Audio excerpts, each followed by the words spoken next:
The collapse of the Second Dynasty around 2686 BC marked not merely the end of one ruling house, but the conclusion of Egypt's formative centuries of experimentation with unified rule. The political upheavals that characterized the final years of the early dynastic period had exposed fundamental weaknesses in the nascent pharaonic system.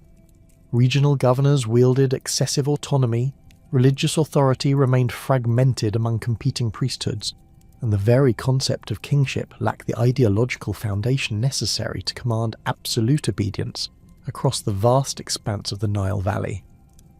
When Giza ascended to the throne as the first ruler of the Third Dynasty, he inherited a kingdom that functioned more as a loose confederation of semi-autonomous regions than a truly centralized state. The pharaoh's authority, while theoretically absolute, required constant military enforcement to maintain compliance from provincial administrators who often governed their territories as personal fiefdoms. Trade networks remained localized, with Memphis serving primarily as a military stronghold rather than the economic hub it would later become. Most critically, the religious legitimacy of pharaonic rule rested on uncertain foundations, as competing theological traditions from Upper and Lower Egypt had never been successfully synthesized into a coherent doctrine of divine kingship. The transformation that occurred during Giza's reign represented a fundamental reimagining of Egyptian political philosophy. Rather than simply ruling as the most powerful among equals, a model that had characterized his predecessors, Giza and his advisors developed an entirely new conception of royal authority rooted in divine identity. This revolutionary approach positioned the pharaoh not as a mortal ruler blessed by the gods, but as the living incarnation of Horus himself, the falcon-headed deity whose dominion over both earth and sky provided theological justification for absolute temporal authority. The practical implications of this ideological shift extended far beyond ceremonial protocol. Under the divine kingship model, opposition to pharaonic authority constituted not political dissent but religious sacrilege, fundamentally altering the relationship between ruler and subject. Provincial governors who had previously negotiated with the pharaoh as representatives of their regions now found themselves transformed into appointed administrators serving at the pleasure of a divine being whose commands carried the weight of cosmic law. This theological restructuring eliminated the traditional checks and balances that had limited royal power during the early dynastic period, creating the ideological framework for the unprecedented centralization that would characterize the Old Kingdom. The architectural manifestation of this new divine kingship appeared most dramatically in Giza's step pyramid complex at Saqqara, where the pharaoh's eternal residence was conceived not as a tomb but as a cosmic machine designed to facilitate his continued divine functions after death. The complex's unprecedented scale and sophistication reflected not merely royal megalomania, but a carefully calculated demonstration of the pharaoh's supernatural capabilities. The massive limestone blocks, precisely cut and fitted without mortar, seemed to defy the technological limitations of the age, while the complex's intricate internal passages and chambers suggested knowledge of cosmic mysteries unavailable to ordinary mortals. Imhotep, Giza's chief architect and vizier, played a crucial role in translating the theoretical concept of divine kingship into tangible reality. His innovations in stone construction techniques allowed for the creation of monuments whose permanence and grandeur provided physical evidence of pharaonic divinity. The step pyramid's six-tiered structure, rising nearly 200 feet above the desert floor, created a visual landmark visible for miles across the Memphis region, serving as a constant reminder of royal power to both subjects and potential rivals. The surrounding complex, with its elaborate ceremonial courts and subsidiary buildings, provided venues for religious rituals that reinforced the pharaoh's divine status while demonstrating the resources at his disposal. The establishment of Memphis as the Old Kingdom's administrative capital represented a strategic masterstroke that consolidated pharaonic control over both geographic regions and economic resources. The city's location at the apex of the Nile Delta provided unparalleled advantages for governing a kingdom that stretched from the Mediterranean coast to the first cataract at Aswan.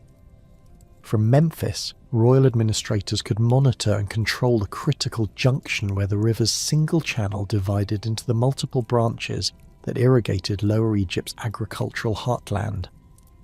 This geographic position allowed the pharaoh to regulate trade flowing north to Mediterranean markets while simultaneously controlling access to Upper Egypt's gold mines and quarries. The city's rapid expansion during the Third Dynasty reflected its growing importance as the kingdom's nerve centre.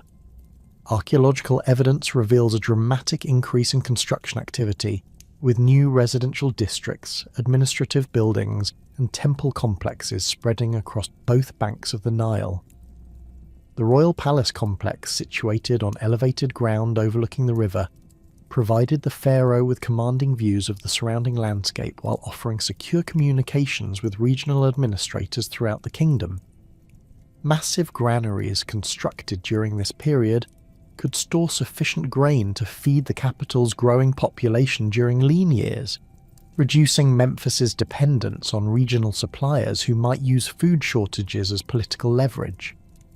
The bureaucratic innovations introduced during the Third Dynasty established administrative structures that would govern Egypt for over 2 millennia.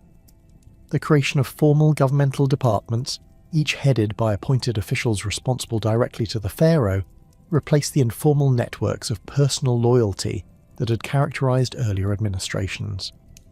The treasury, under the direction of a chancellor who ranked second only to the vizier in the governmental hierarchy, assumed a responsibility for collecting taxes, managing royal resources, and funding construction projects. The Department of Public Works coordinated massive infrastructure projects including irrigation systems, roads, and monuments, while the Department of Agriculture supervised the complex scheduling and resource allocation required for successful Nile flood management. The establishment of the nome system represented perhaps the most significant administrative innovation of the period. Egypt was divided into 42 nomes, 22 in Upper Egypt and 20 in Lower Egypt, each governed by a nomarch appointed by and answerable to the pharaoh. These administrative districts, based on natural geographic boundaries and traditional cultural divisions, provided manageable units for tax collection, judicial administration, and military recruitment. Unlike the hereditary provincial governors of earlier periods, nomarchs served at royal pleasure and could be transferred, promoted, or dismissed based on their performance and loyalty. Each nome maintained detailed records of agricultural production, population, and resources, creating an unprecedented database of information that allowed central planners to optimize resource allocation across the kingdom. Scribal schools established in major nome centres trained the literate bureaucrats necessary to maintain these records, while standardised accounting procedures ensured consistency in reporting methods. The resulting administrative apparatus provided pharaonic government with detailed knowledge of local conditions and resources that enabled more effective policy implementation and crisis response. The religious dimensions of nome administration reinforced the divine kingship ideology while providing additional mechanisms for royal control.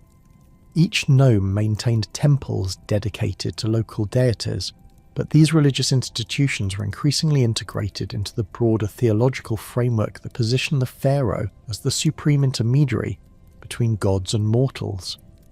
Nomarchs assumed responsibility for ensuring proper religious observances within their territories, while temple priests received appointments that required royal approval. This religious bureaucratization eliminated potential sources of ideological opposition while creating additional channels for royal influence over local populations. The economic transformations accompanying administrative centralization fundamentally altered Egyptian society's structure and organization. The royal monopoly over long-distance trade, enforced through Memphis-based commercial networks, concentrated unprecedented wealth in pharaonic hands, while reducing regional elites' independent economic power.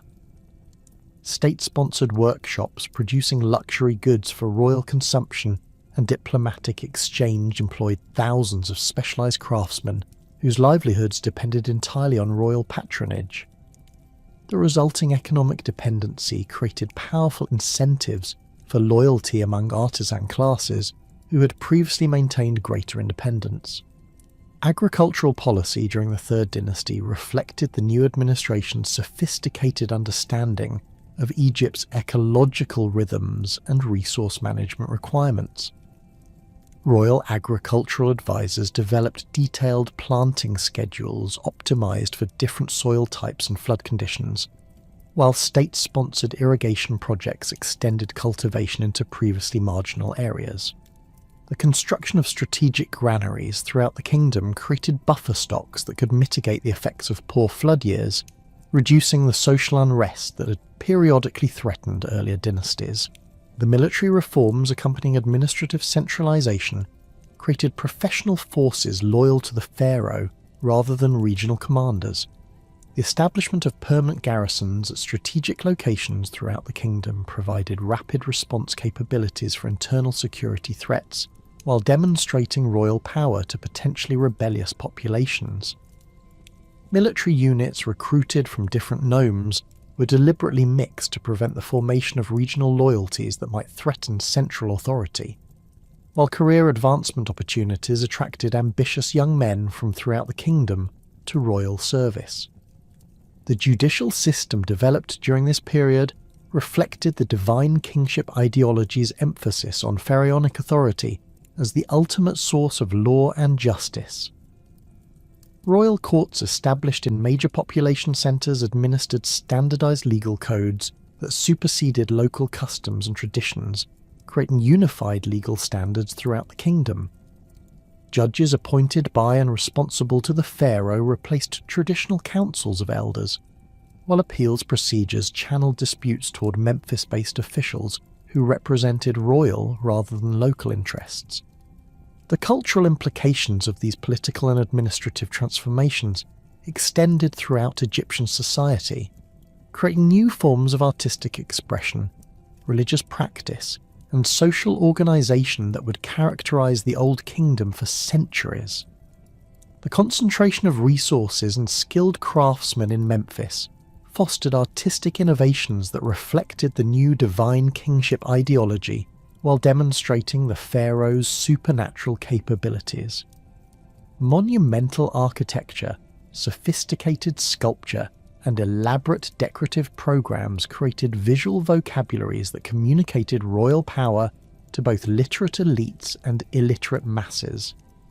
The administrative and ideological foundations established during the early Third Dynasty created the necessary preconditions for the most revolutionary transformation in ancient Egyptian civilization, the complete reimagining of royal mortuary architecture under Pharaoh Giza.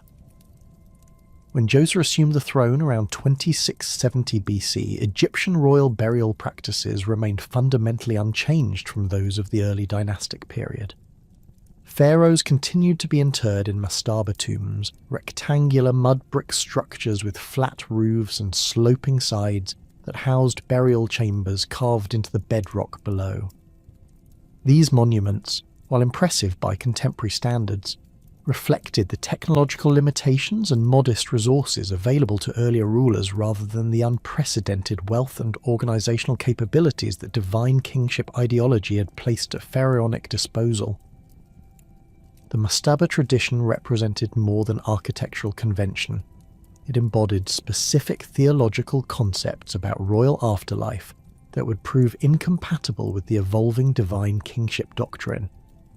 Traditional mastabas functioned as elaborate houses for the deceased, providing storage spaces for grave goods, offering chambers for mortuary rituals, and burial apartments where the pharaoh's mummified remains could rest undisturbed.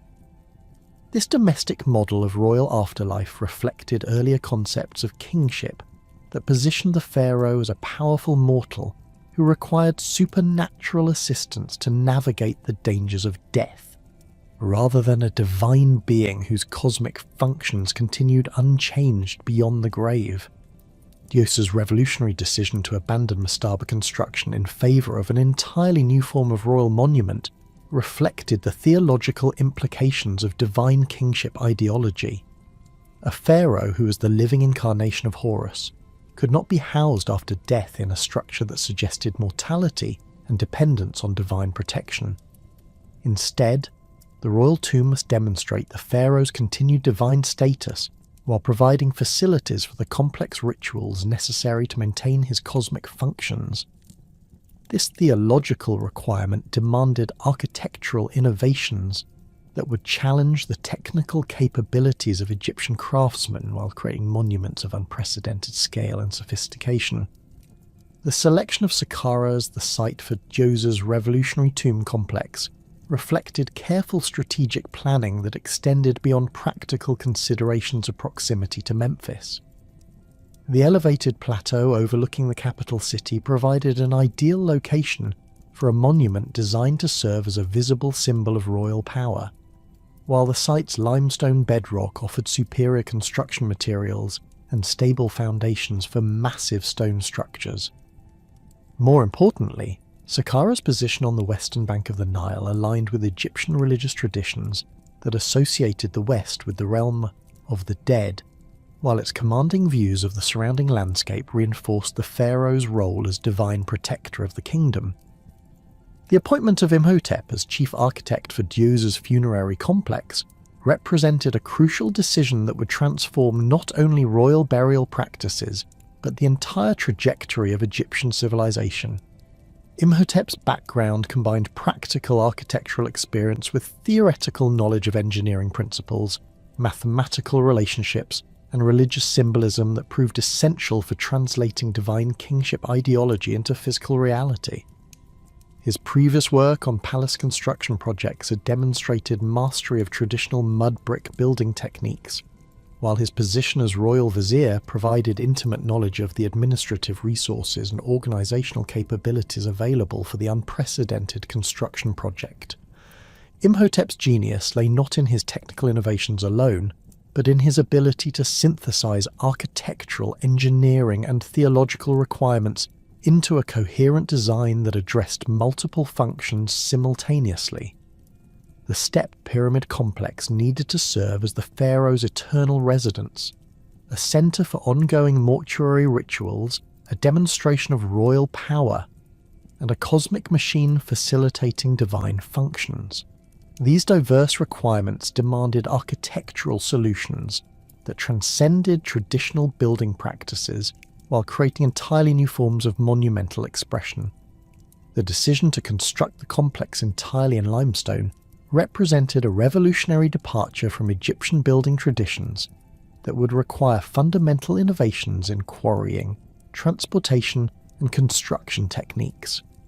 Previous royal monuments had employed limestone primarily for decorative elements and specialized architectural features, while relying on mud brick for structural components. The step pyramid complex would require hundreds of thousands of precisely cut limestone blocks, each weighing several tons and fitted together with tolerances measured in millimeters. This technical challenge demanded new approaches to quarrying that could produce uniform building stones, transportation systems capable of moving massive blocks across considerable distances, and construction techniques that could achieve unprecedented precision in stone placement. The quarrying operations established for the Step Pyramid project created the foundation for Egyptian stone construction techniques that would remain largely unchanged for millennia. Workers developed specialized copper tools designed specifically for limestone extraction, including chisels, saws, and wedges that could split massive blocks along predetermined lines. The quarry faces at Tura, located across the Nile from Saqqara, reveal evidence of systematic extraction methods that minimized waste while producing blocks of standardized dimensions. Wooden levers and copper wedges driven into carefully positioned holes allowed workers to separate blocks cleanly from the bedrock, while wooden sledges and rope systems facilitated transportation from quarry face to loading areas. The transportation of limestone blocks from Tura quarries to the Saqqara construction site required engineering solutions that demonstrated Egyptian mastery of logistics and mechanical principles. During the annual Nile flood, when the river reached its highest levels, specially constructed barges could carry multiple limestone blocks, directly to temporary harbours constructed near the pyramid complex. These vessels, reinforced with additional wooden beams and equipped with specialised loading equipment, represented significant advances in naval architecture that would influence Egyptian shipbuilding for centuries. The coordination required to synchronise quarrying operations with flood cycles while maintaining steady supplies of building materials to construction crews demonstrated administrative capabilities that exceeded anything previously attempted in human history. The construction techniques developed for the step pyramid revolutionised Egyptian masonry practices through innovations that addressed the unique challenges of large-scale stone construction. Traditional mud brick building relied on mortar to bind individual elements together, but limestone construction demanded different approaches that exploited the material's inherent structural properties. Imhotep's architects developed dry stone construction methods that used precisely cut blocks fitted together without mortar, creating structures of unprecedented strength and durability. The accuracy required for this technique demanded new tools for measuring and cutting stone, including copper squares, plumb lines, and levelling instruments that could achieve tolerances impossible with earlier construction methods. The step pyramid's distinctive six-tiered profile emerged from practical construction considerations rather than predetermined aesthetic preferences. Imhotep's original design called for a traditional mastaba tomb, but the project's scope expanded repeatedly as Djoser's reign progressed and additional resources became available. Each construction phase added height and complexity to the monument, with the final design reaching nearly 200 feet above the surrounding plateau. The stepped profile resulted from the practical difficulties of constructing vertical walls at such unprecedented heights. While the pyramid's square base provided optimal structural stability for the massive stone superstructure, the internal architecture of the step pyramid reflected the complex theological requirements of divine kingship, while demonstrating sophisticated understanding of structural engineering principles. The burial chamber, carved from solid granite and positioned deep beneath the pyramid's centre, was accessed through a vertical shaft that descended over 90 feet through limestone bedrock. This chamber's granite construction required transportation of massive stone blocks from quarries at Aswan, located over 500 miles south of Memphis, demonstrating the logistical capabilities and resource commitment that divine kingship ideology made available for royal projects. The pyramid's internal passage system created a three-dimensional maze designed to protect the pharaoh's burial, while providing access routes for mortuary priests responsible for ongoing ritual activities. These passages, lined with precisely fitted limestone blocks and decorated with carved reliefs depicting religious scenes, extended throughout the monument's interior and connected to subsidiary chambers that housed grave goods, ritual equipment and offerings. The complexity of this internal architecture required mathematical planning that demonstrated Egyptian mastery of geometric principles and spatial relationships. The step pyramid complex extended far beyond the central monument to encompass a vast ceremonial precinct that redefined concepts of royal mortuary architecture. The entire complex, surrounded by a limestone wall over 30 feet high and stretching more than a mile in perimeter, contained temples, courtyards, subsidiary tombs, and ceremonial buildings that provided venues for the elaborate rituals necessary to maintain the pharaoh's divine functions after death. This comprehensive approach to royal burial reflected the theological understanding that divine kingship required ongoing ritual support rather than simple interment of royal remains. The complex's architectural program incorporated sophisticated symbolic elements that communicated divine kingship ideology to both contemporary visitors and future generations. The entrance colonnade, featuring limestone columns carved to imitate bundled papyrus reeds, created a processional route that guided visitors through a series of architectural experiences designed to reinforce royal divine status. These columns, among the earliest known examples of stone architecture imitating organic forms, demonstrated the architect's ability to translate symbolic concepts into physical reality while creating new forms of architectural expression. The Hebsed court within the pyramid complex provided facilities for the ritual renewal ceremonies that confirmed the pharaoh's continued divine authority. This rectangular courtyard, flanked by dummy buildings representing the shrines of Upper and Lower Egypt, allowed for the performance of traditional ceremonies that had previously required travel to distant religious centres. The architectural recreation of these sacred spaces within the royal mortuary complex reinforced the pharaoh's role as supreme religious authority, while centralising important ritual functions under direct royal control.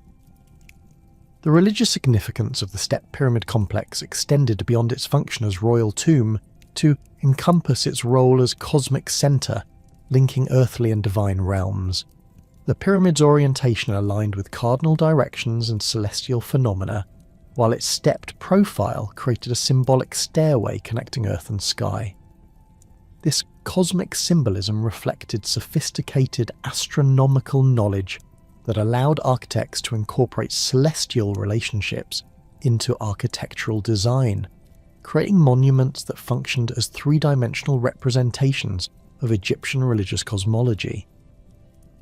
The complex's mortuary temple provided facilities for the ongoing ritual activities necessary to maintain the pharaoh's divine functions after death. This building, constructed entirely of limestone and decorated with elaborate carved reliefs, contained offering chambers where priests could present daily offerings of food, drink, and incense to the deceased pharaoh. The temple's architectural program included false doors that allowed the pharaoh's spirit to receive offerings, while maintaining separation between the world of the living and the divine realm of the dead. The technological innovations developed for the Step Pyramid project established construction techniques and organisational methods that would influence Egyptian architecture for over 2 millennia. The precision stone-cutting methods, transportation systems and construction techniques pioneered at Saqqara provided the foundation for the even more ambitious pyramid projects of the 4th dynasty. The administrative structures created to coordinate the massive workforce required for construction established precedents for organising large-scale public works projects that would characterise Egyptian government throughout the Old Kingdom period. The death of Joseph's successor Huni around 2613 BC marked the end of the 3rd dynasty and the beginning of what would become the most architecturally ambitious period in human history. The accession of Sneferu to the throne inaugurated the 4th dynasty, bringing to power a ruler whose vision for royal mortuary architecture would surpass even Imhotep's revolutionary achievements at Saqqara. Where Joseph's step pyramid had demonstrated the possibilities of large-scale stone construction, Sneferu's reign would witness the development of true pyramid architecture through a series of experimental projects that pushed Egyptian engineering capabilities to their absolute limits. Sneferu inherited a kingdom whose administrative apparatus had been refined through nearly a century of divine kingship ideology, creating unprecedented organisational capabilities for massive construction projects. The nome system established during the 3rd dynasty now functioned with mechanical efficiency, channeling resources from throughout Egypt toward royal projects with minimal resistance from regional administrators. The bureaucratic structures developed at Memphis had evolved into sophisticated planning organisations, capable of coordinating complex logistics across vast distances and extended time periods. Most importantly, the technological innovations pioneered at Saqqara had trained a generation of master craftsmen whose expertise in stone construction would prove essential for the architectural experiments that would define Sneferu's reign. The pharaoh's decision to abandon Saqqara in favour of Dahshur for his pyramid complex reflected both practical considerations and ideological motivations that demonstrated the continuing evolution of divine kingship concepts. Dahshur's location, approximately 20 miles south of Memphis, provided access to high-quality limestone quarries while offering sufficient space for the massive construction projects that Sneferu envisioned. The site's elevated position overlooking the Nile Valley created ideal conditions for monuments designed to serve as visible symbols of royal power, while its distance from the capital eliminated potential disruptions to ongoing governmental activities during the lengthy construction process. Sneferu's first pyramid at Dashur, known today as the Bent Pyramid, represented an ambitious attempt to create a true pyramid structure that would surpass the step pyramid's architectural achievements. The monument's original design called for smooth-sided walls rising at an angle of approximately 54 degrees, creating a geometric form that would demonstrate mathematical precision while achieving unprecedented height. The construction began with confidence, using limestone blocks of exceptional quality fitted together with the dry stone techniques perfected at Saqqara. Workers quarried massive foundation stones from local deposits, while specialised crews transported facing stones from the Tura quarries across the Nile. The Bent Pyramid's distinctive profile resulted from engineering challenges that forced fundamental modifications to the original design during construction. As the monument approached its planned height, structural problems became apparent in the form of stress fractures appearing in the internal passages and chambers. The weight of the massive stone superstructure, combined with the steep angle of the pyramid's sides, created forces that exceeded the structural capabilities of the internal architecture. Rather than abandoning the project, Sneferu's architects implemented an innovative solution that reduced the pyramid's upper angle to approximately 43 degrees, creating the distinctive bent profile that gives the monument its modern name. The internal architecture of the Bent Pyramid demonstrated significant advances in engineering sophistication compared to earlier monuments.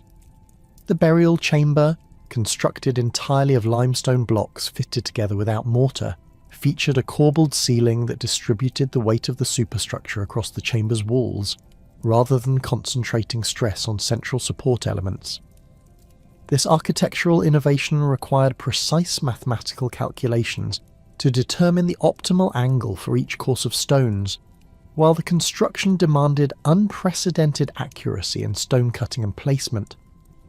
The chamber's smooth walls, polished to mirror-like perfection, reflected the advanced stoneworking techniques that Egyptian craftsmen had developed through decades of experience with monumental construction. The pyramid's passage system incorporated multiple entry points and complex internal routes that reflected evolving concepts of royal burial security. The main entrance, located on the pyramid's north face, led to a descending passage that connected to the primary burial chamber through a series of ascending corridors. A secondary entrance on the west face provided access to an upper chamber system that may have been intended for ritual purposes or additional burial facilities. These multiple access routes required careful coordination during construction to ensure proper alignment and structural integrity, while the passages themselves demonstrated mastery of precision stone cutting that allowed for perfectly fitted joints throughout the monument's interior. Despite the structural challenges that necessitated design modifications, the Bent Pyramid's completion provided invaluable experience that would inform Sneferu's subsequent architectural projects. The lessons learned during construction included improved understanding of stress distribution in large stone structures, refined techniques for calculating optimal pyramid angles, and enhanced methods for coordinating complex construction sequences. These technological advances, combined with organizational improvements in workforce management and resource allocation, created the foundation for even more ambitious projects that would define the remainder of Sneferu's reign. The construction of Sneferu's second pyramid, the Red Pyramid, represented the culmination of experimental pyramid building and the achievement of true pyramid architecture. Located approximately 1 mile north of the Bent Pyramid, this monument incorporated all the lessons learned from the earlier project while implementing design improvements that eliminated the structural problems that had plagued its predecessor. The Red Pyramid's angle of approximately 43 degrees, derived from the successful upper section of the Bent Pyramid, provided optimal balance between height and structural stability, while creating the smooth-sided profile that would become the standard for all subsequent pyramid construction. The Red Pyramid's limestone construction demonstrated the full maturation of Egyptian stoneworking techniques through innovations that achieved unprecedented precision in large-scale masonry. The monument's core consisted of roughly dressed limestone blocks quarried from local deposits, while the outer facing employed fine limestone from Tura that was cut and polished to create perfectly smooth surfaces. The interface between core and facing stones required precise fitting that eliminated gaps while ensuring structural integrity throughout the monument's height. This construction method, combining efficiency in core construction with aesthetic perfection in facing work, established the standard approach for pyramid building that would be employed at Giza and subsequent royal monuments. The Red Pyramid's internal architecture reflected the accumulated expertise of Egyptian architects in designing burial chambers capable of withstanding enormous structural loads. The 3 chambers within the monument featured corbelled ceilings constructed with mathematical precision, while the connecting passages maintained perfect alignment despite the complex geometric relationships involved in their layout. The burial chamber, positioned deep within the pyramid's core, was accessed through a descending passage that extended over 200 feet from the entrance to the chamber floor. This extended approach provided additional security for royal burial while demonstrating the architect's ability to maintain precise alignment over considerable distances. The completion of the Red Pyramid around 2605 BC established Sneferu as the most prolific pyramid builder in Egyptian history, with a combined stone volume in his monuments exceeding that of his more famous successor, Khufu. The technological innovations and organisational methods developed during Sneferu's reign created the foundation for the architectural achievements of the Giza complex, while the trained workforce and refined construction techniques would prove essential for the even more ambitious projects that would follow. The pharaohs' pyramid building activities also established precedents for royal construction projects that would influence Egyptian architecture for centuries, creating expectations for pharaonic monuments that would drive continued innovations in engineering and construction. Khufu's accession to the throne around 2589 BC brought to power a ruler whose vision for royal architecture would surpass even his father's remarkable achievements. The new pharaoh's decision to relocate royal pyramid construction to Giza reflected both practical considerations and symbolic motivations that demonstrated the continuing evolution of divine kingship ideology. Giza's limestone plateau provided ideal conditions for massive construction projects, with high-quality building stone available directly at the construction site and elevated terrain that offered commanding views of the surrounding landscape. The location's proximity to Memphis facilitated transportation of workers and materials, while maintaining convenient access to the administrative apparatus necessary for coordinating complex construction projects. The Great Pyramid of Khufu represented the ultimate expression of 4th Dynasty architectural ambition through a monument whose scale and precision would never be equalled in ancient Egyptian construction. The pyramid's base covered over 13 acres, with sides measuring approximately 756 feet in length and achieving accuracy within mere inches of perfect square geometry. The monument's height of 481 feet created a structure visible from vast distances across the Nile Valley, while its smooth limestone facing, polished to brilliant white perfection, reflected sunlight with an intensity that made the pyramid appear to glow against the desert landscape. The Great Pyramid's construction required organisational capabilities that exceeded anything previously attempted in human civilization. Conservative estimates suggest that the monument contains over 2.3 million limestone blocks, with individual stones weighing between 2.5 and 15 tons. The quarrying, transportation and placement of this massive quantity of stone demanded coordination of thousands of workers over a construction period spanning approximately 2 decades. The logistics involved in supplying food, water and tools to this enormous workforce, while maintaining the precision necessary for accurate stone placement, created administrative challenges that pushed Egyptian governmental capabilities to their absolute limits. The pyramid's internal architecture demonstrated engineering sophistication that reflected centuries of accumulated experience in stone construction, combined with innovative solutions to unprecedented structural challenges. The Grand Gallery, ascending at an angle of 26 degrees through the pyramid's interior, featured a corbelled ceiling that rose to a height of 28 feet while maintaining perfect structural stability under the enormous weight of the superstructure above.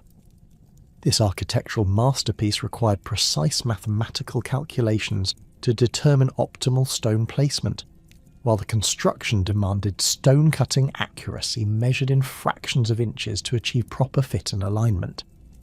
The King's Chamber, positioned near the pyramid's centre and constructed entirely of red granite transported from quarries at Aswan over 500 miles to the south, represented the ultimate achievement in Egyptian precision masonry.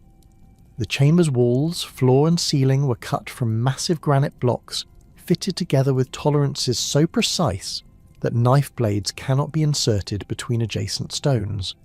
The chamber's flat ceiling, composed of 9 granite beams each weighing over 50 tons, demonstrated mastery of structural engineering that allowed for the creation of large interior spaces within massive stone monuments.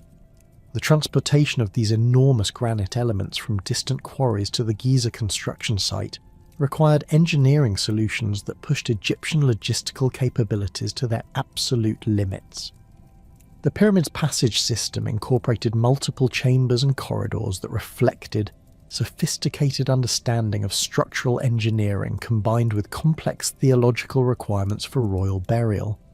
The descending passage, cut through solid bedrock and lined with precision-fitted limestone blocks, extended over 300 feet from the pyramid's entrance to an unfinished chamber deep beneath the monument.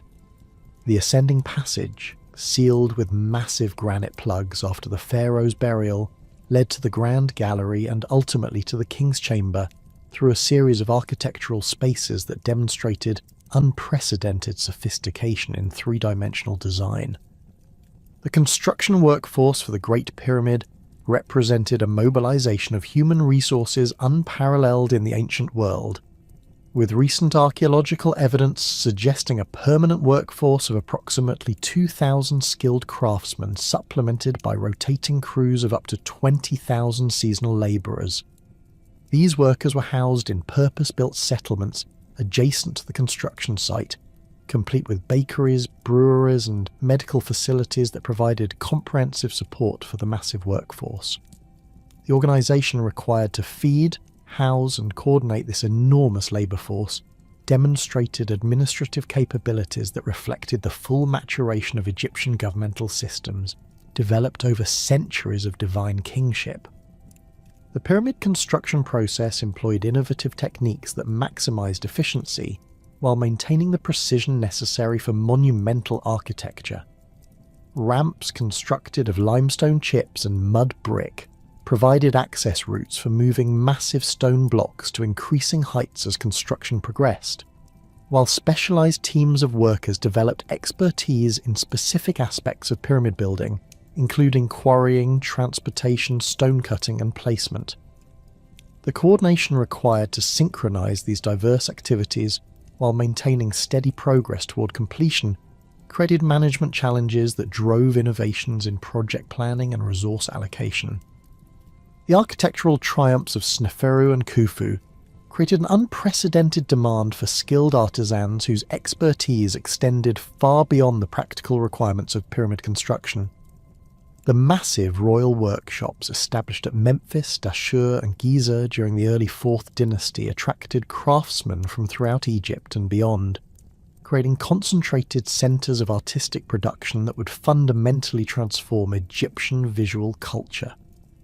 These workshops, operating under direct royal patronage and supplied with the finest materials available throughout the known world, provided ideal conditions for artistic experimentation and innovation that would establish the canonical forms of Egyptian art for millennia to come.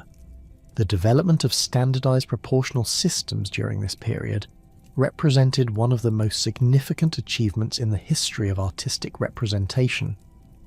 Egyptian artists working on royal commissions developed mathematical frameworks for depicting the human figure that balanced naturalistic observation with idealized concepts of divine perfection appropriate for representing pharaonic subjects.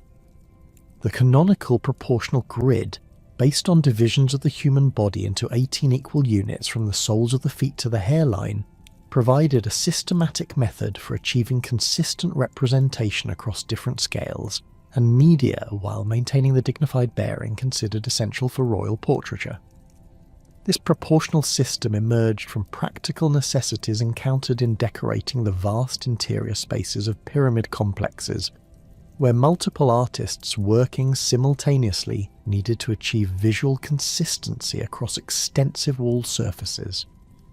The mathematical precision required for pyramid construction had trained Egyptian craftsmen in geometric principles that proved directly applicable to artistic representation, while the theological requirements of divine kingship demanded visual languages that could communicate royal perfection through systematic rather than accidental means. The resulting proportional frameworks eliminated the stylistic variations that characterized earlier Egyptian art, creating unified visual vocabularies that reinforce political messages about pharaonic authority and divine status. The application of these proportional systems to royal sculpture produced masterpieces that combined technical precision with psychological intensity previously unknown in Egyptian art. The seated limestone statues of Khafre, discovered in his valley temple at Giza, demonstrated the full maturation of 4th dynasty sculptural techniques through works that achieved unprecedented realism while maintaining the idealized dignity required for divine kingship representation.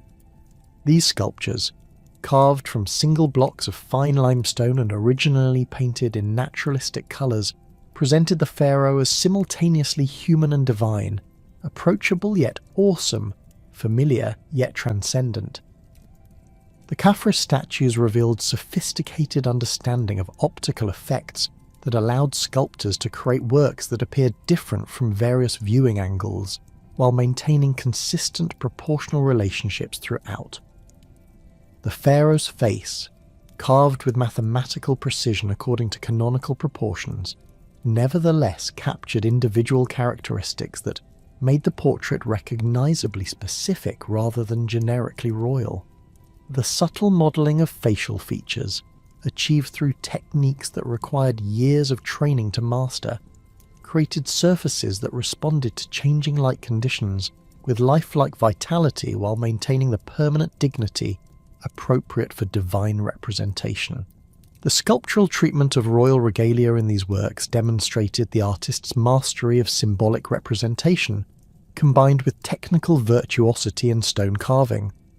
The Nemes headdress, carved with individual pleats rendered in precise detail, created textural contrast that enhanced the sculpture's visual impact while communicating specific theological concepts about pharaonic authority.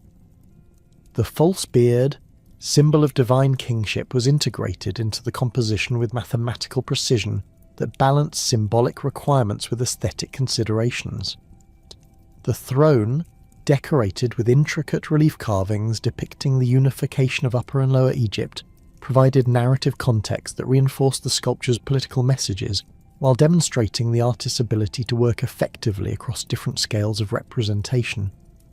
The Great Sphinx, carved from a single outcropping of limestone during Khafre's reign, represented the ultimate fusion of architectural ambition with sculptural achievement that characterized 4th dynasty artistic production.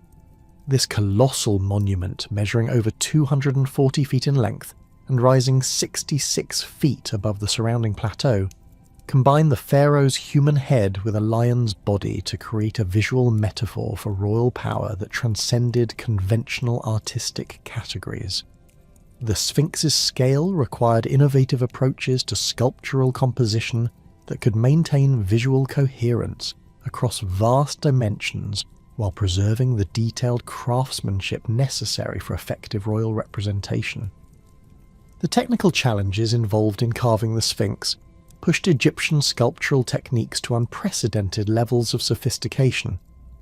The monument's head, proportioned according to canonical standards despite its enormous scale, required precise mathematical scaling that maintained proper relationships between facial features while achieving the monumental impact appropriate for a work visible from great distances.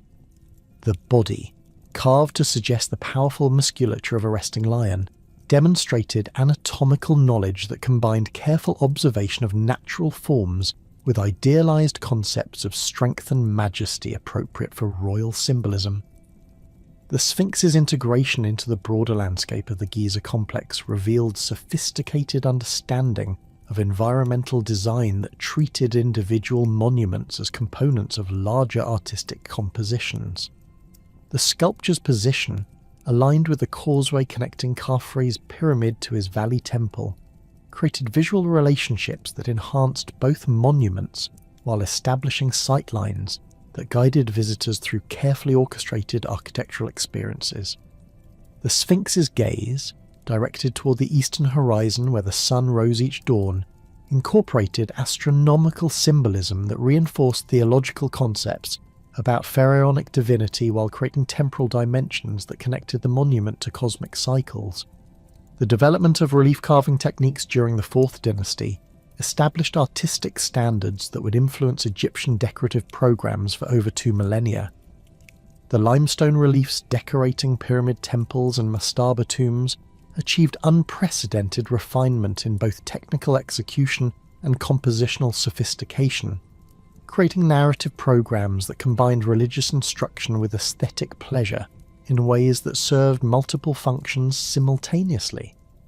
These relief programs employed the standardized proportional systems developed for sculpture while adapting those frameworks to the specific requirements of architectural decoration. The relief carvings in Khufu's satellite pyramids demonstrated the full maturation of Fourth Dynasty decorative techniques through works that achieved extraordinary delicacy while maintaining the clarity necessary for effective visual communication. Individual figures, carved in low relief with surface modelling so subtle that it seemed to emerge naturally from the stone, were arranged in complex compositions that told coherent stories while maintaining perfect balance and proportion throughout. The hierarchical scaling employed in these compositions, where royal figures appeared larger than their attendants, according to systematic proportional relationships, created visual hierarchies that reinforced political messages while achieving aesthetic effects of remarkable sophistication. The standardization of hieroglyphic writing during this period represented achievements in linguistic systematization that paralleled developments in visual art while serving similar functions in communicating royal ideology.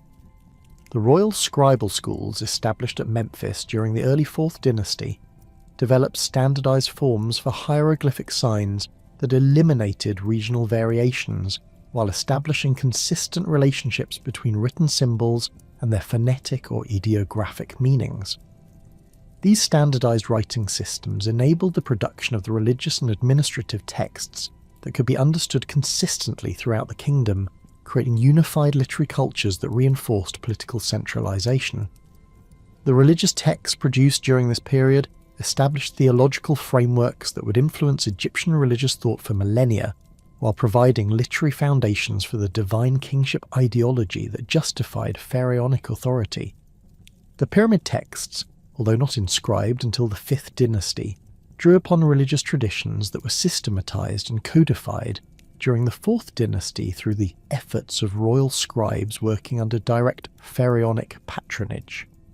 These texts combined ancient religious traditions with contemporary theological innovations that positioned the pharaoh as the central figure in cosmic dramas involving the creation, maintenance, and renewal of universal order. The administrative documents produced by Fourth Dynasty scribal schools revealed sophisticated approaches to record keeping that enabled the complex logistical coordination required for massive construction projects while creating precedents for governmental documentation that would characterize Egyptian administration throughout the Old Kingdom. Tax records, workforce rosters, and resource inventories were maintained with mathematical precision that reflected the same attention to systematic organization that characterized contemporary artistic production. These documents, written on papyrus using standardized scribal hands and conventional formatting, created archives that preserve detailed information about 4th Dynasty society, while demonstrating the administrative sophistication that made possible the period's remarkable achievements. The development of sophisticated craftsmanship in luxury goods during the 4th Dynasty reflected the unprecedented wealth concentrated in royal hands through the administrative systems perfected during the early Old Kingdom.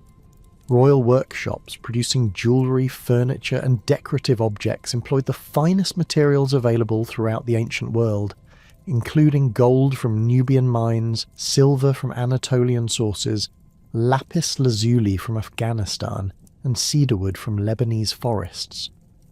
The concentration of these exotic materials in Memphis-based workshops created opportunities for artistic experimentation that combined traditional Egyptian techniques with foreign influences in ways that expanded the vocabulary of Egyptian decorative arts.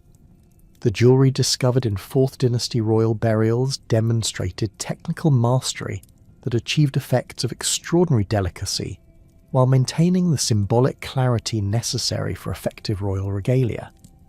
Goldworking techniques developed during this period included granulation, filigree, and cloisonne methods that created surface textures and colour combinations previously unknown in Egyptian metalwork. The famous gold jewellery of Queen Hetepheres, Khufu's mother, revealed sophisticated understanding of optical effects that allowed craftsmen to create pieces that appeared different under various lighting conditions, while maintaining consistent symbolic messages about royal status and divine protection.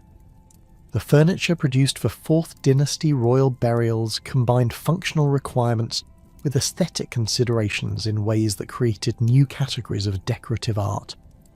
The cedarwood chair and bed discovered in Hetepheres' burial equipment demonstrated joinery techniques that achieved structural strength without visible mechanical fasteners, while the decorative programs applied to these pieces employed inlay work that combined precious metals with exotic stones in patterns of remarkable complexity. The symbolic programs incorporated into these decorative schemes drew upon the same canonical proportional systems employed in sculpture and relief carving, creating unified aesthetic approaches that reinforced royal ideology through multiple artistic media. The ivory carving techniques developed during this period achieved levels of technical sophistication that would never be surpassed in Egyptian decorative arts. Small-scale sculptures and decorative objects carved from elephant ivory imported from sub-Saharan Africa demonstrated mastery of three-dimensional composition that translated the monumental achievements of royal sculpture to intimate scales appropriate for personal use. These ivory works, often incorporating gold inlay and precious stone details, created luxury objects that combined practical functions with aesthetic refinement in ways that reflected the sophisticated material culture of 4th Dynasty royal courts. The textile production during the 4th Dynasty, although poorly preserved in the archaeological record, can be reconstructed through artistic representations that reveal sophisticated approaches to fabric design and clothing construction. The linen garments depicted in contemporary relief carvings and paintings demonstrated understanding of fabric behaviour that allowed for the creation of clothing that combined practical comfort with visual elegance appropriate for royal wear. The pleating techniques shown in artistic representations required mathematical precision in fabric cutting and sewing that paralleled the systematic approaches employed in other 4th Dynasty crafts. The architectural and cultural achievements of the 4th Dynasty rested upon a sophisticated social and administrative framework that had evolved continuously since Djoser's revolutionary reign. By the time Khufu commanded resources sufficient to construct the Great Pyramid, Egyptian society had crystallized into a rigidly hierarchical system where every individual's position, responsibilities and privileges were determined by their relationship to the divine pharaoh. This social structure, while appearing static to modern observers, represented a dynamic equilibrium that balanced competing interests while channeling the kingdom's human and material resources toward the massive projects that defined Old Kingdom civilization. At the apex of this social pyramid stood the pharaoh, whose divine status placed him entirely outside the normal categories of human society. The king was not merely the most powerful among Egyptian nobles, but existed as a living god whose every action carried cosmic significance. This theological position required elaborate protocols that governed every aspect of royal behaviour, from the formal ceremonies that mark the pharaoh's daily routine to the complex rituals that surrounded royal audiences and public appearances. The pharaoh's physical person was considered sacred, with direct contact restricted to a small circle of purified officials who had undergone specific religious preparations. Even the king's clothing, food, and personal possessions were imbued with divine qualities that required specialized handling by priests and servants trained in the proper procedures for maintaining ritual purity. The practical implications of divine kingship extended throughout the governmental apparatus, where royal commands carried the authority of divine decree rather than mere political directives. Officials receiving pharaonic instructions were not simply following administrative orders, but participating in the implementation of cosmic will, a theological framework that eliminated traditional distinctions between religious and secular authority. This divine mandate provided pharaonic government with unprecedented legitimacy, while creating powerful psychological incentives for bureaucratic compliance that extended far beyond simple fear of punishment or hope for reward. Immediately below the pharaoh in the social hierarchy stood the vizier, whose position as chief administrator made him the most powerful mortal in the kingdom. The vizier's responsibilities encompass virtually every aspect of governmental activity, from overseeing tax collection and judicial proceedings to coordinating military campaigns and supervising major construction projects. This concentration of authority in a single office reflected the Old Kingdom's emphasis on centralized administration, while providing the pharaoh with a trusted deputy capable of implementing royal policies across the kingdom's vast territories. The vizier's appointment remained entirely at royal discretion, with incumbents serving at pharaonic pleasure and subject to immediate dismissal for any failure to maintain absolute loyalty. The vizier's daily routine, preserved in administrative texts from the 5th and 6th dynasties, reveals the extraordinary scope of responsibilities that characterized this crucial position. Each morning began with a formal audience where the vizier received reports from department heads responsible for taxation, justice, public works, and military affairs. These reports, submitted in standardized formats that facilitated rapid review, provided comprehensive information about conditions throughout the kingdom, while identifying issues requiring immediate attention. The vizier's responses to these reports, recorded by scribal assistants and distributed to appropriate officials, created a paper trail that enabled systematic monitoring of governmental performance while ensuring accountability for policy implementation. The vizier's judicial responsibilities required expertise in Egyptian law that combined knowledge of traditional customs with understanding of royal decrees that modified or superseded local practices.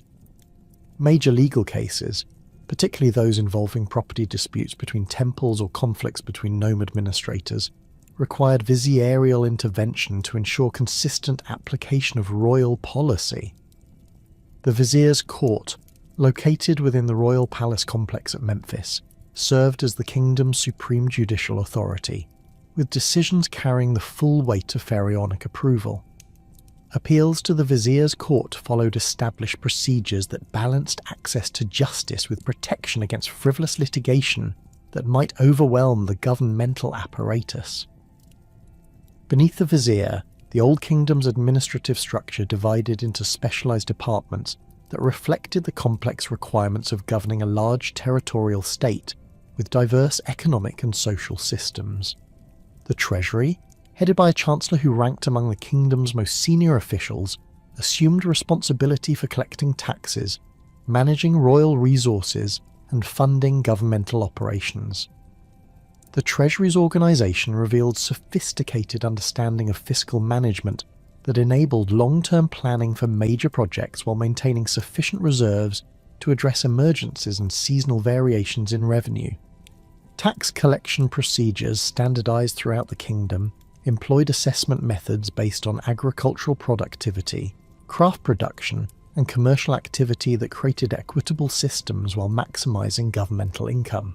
The Department of Public Works coordinated the massive infrastructure projects that characterized Old Kingdom civilization, from pyramid construction and temple building to irrigation system maintenance and road construction. This department's responsibilities required expertise in engineering, logistics, and project management that combined technical knowledge with administrative skills. The coordination of materials, workforce, and transportation for major construction projects demanded systematic planning that extended years into the future while maintaining flexibility to address unexpected challenges or changing priorities. The department's records reveal sophisticated approaches to resource allocation that optimized efficiency while ensuring quality standards appropriate for royal projects. The Department of Agriculture supervised the complex systems of land management, irrigation, and crop production that provided the economic foundation for Old Kingdom prosperity.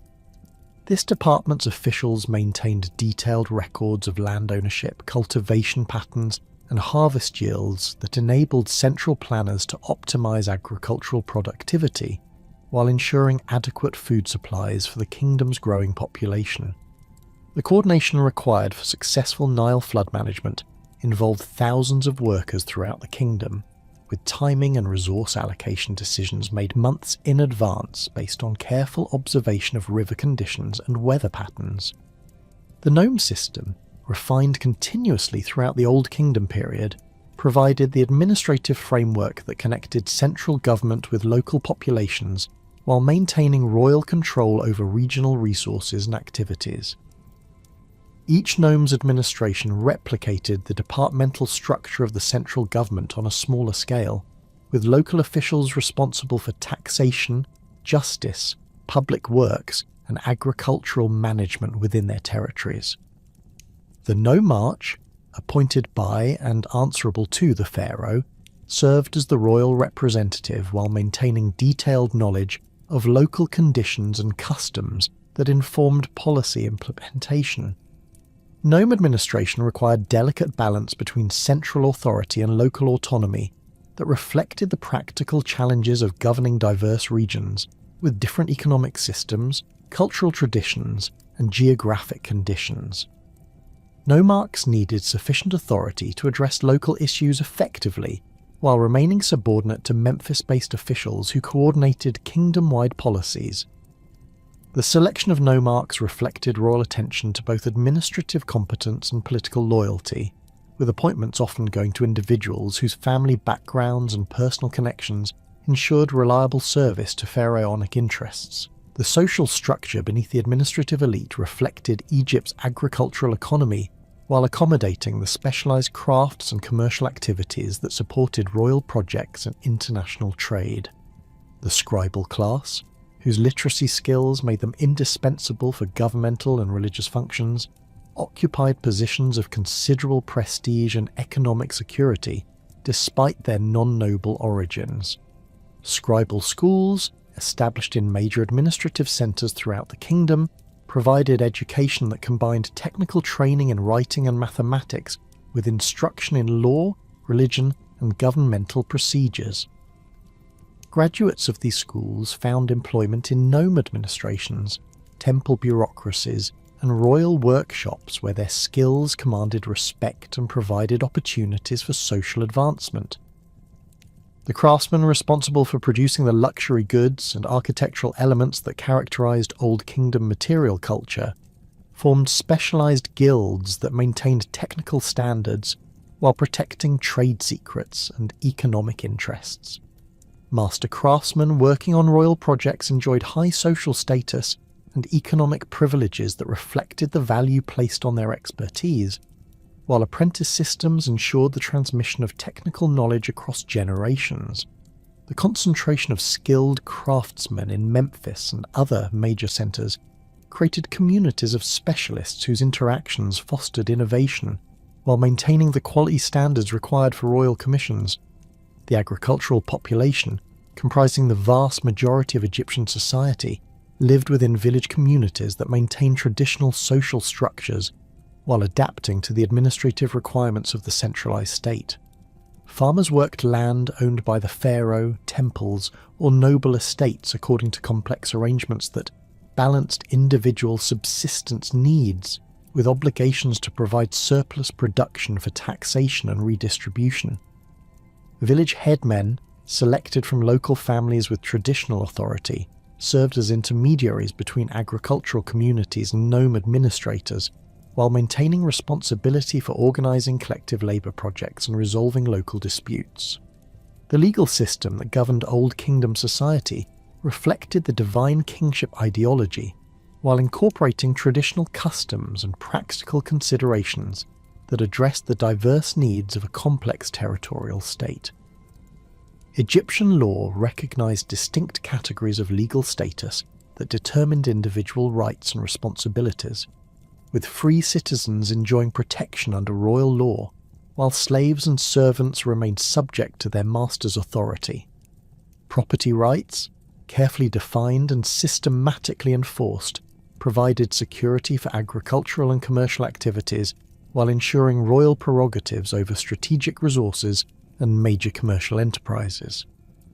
Marriage practices among the Egyptian elite reflected both social conventions and economic considerations that reinforced existing hierarchies while providing mechanisms for limited social mobility. Noble families arranged marriages that consolidated wealth and political influence while ensuring proper religious observances and maintaining bloodline purity, considered essential for certain religious and administrative positions.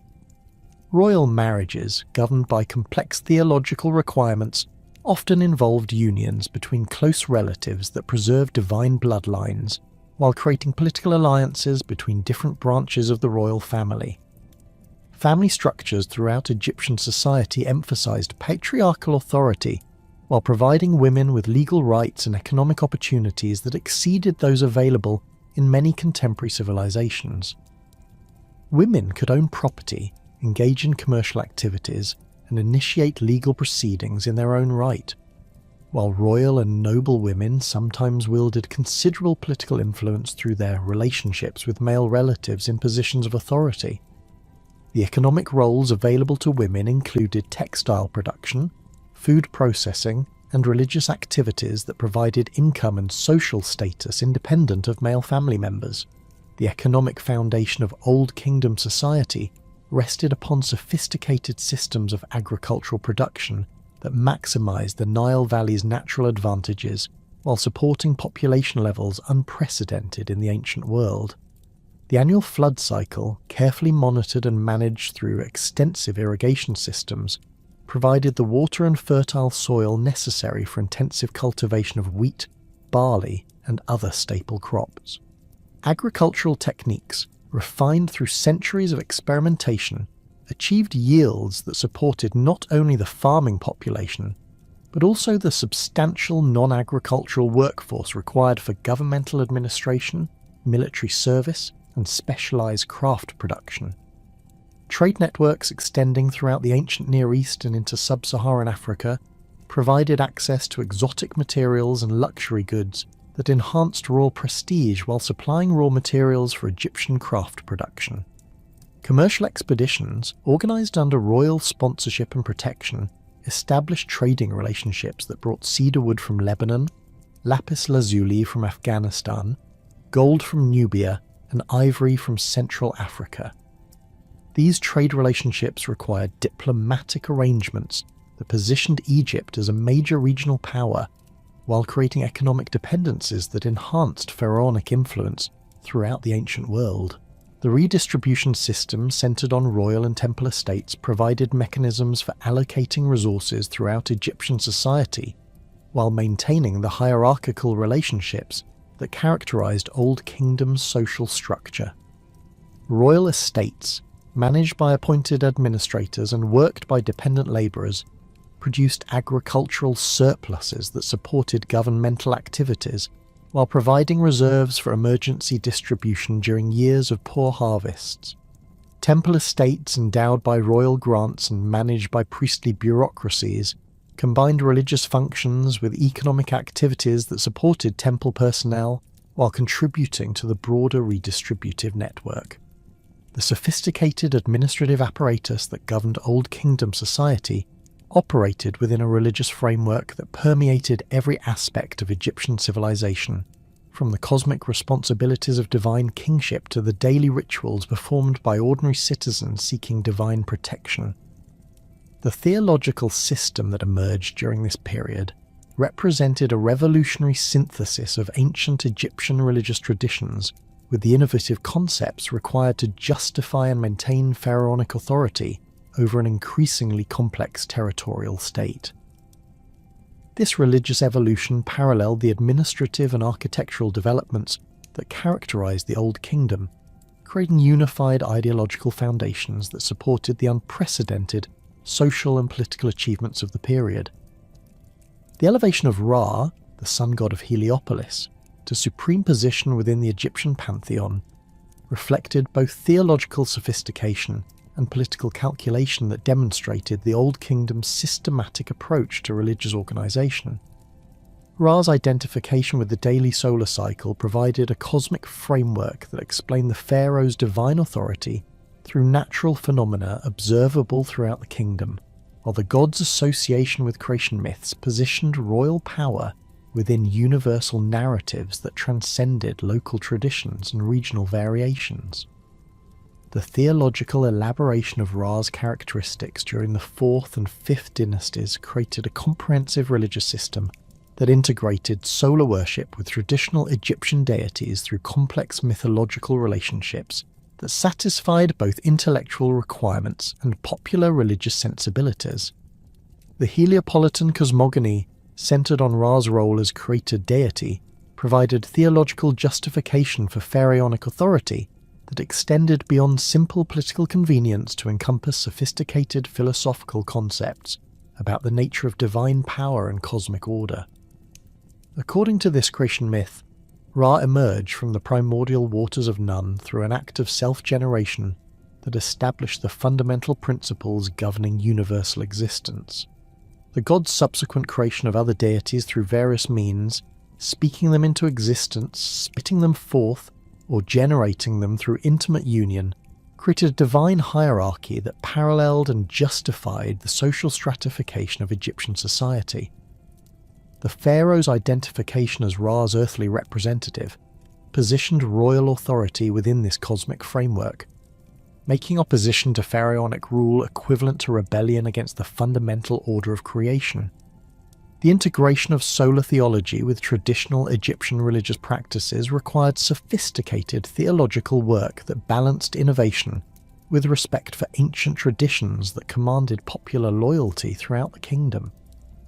The priests of Heliopolis, working under royal patronage and protection, developed complex mythological narratives that incorporated local deities into the solar system without eliminating their individual characteristics or regional significance. Ptah of Memphis, for example, was identified as Ra's creative aspect, while Thoth of Hermopolis became the solar god's scribe and messenger. These theological syntheses maintained local religious traditions while establishing Ra's supremacy, creating unified religious systems that supported political centralization without alienating regional populations attached to traditional deities. The development of solar bark mythology during the 5th dynasty provided detailed theological explanations for the pharaoh's post-mortem existence that reflected sophisticated astronomical observation combined with complex religious symbolism.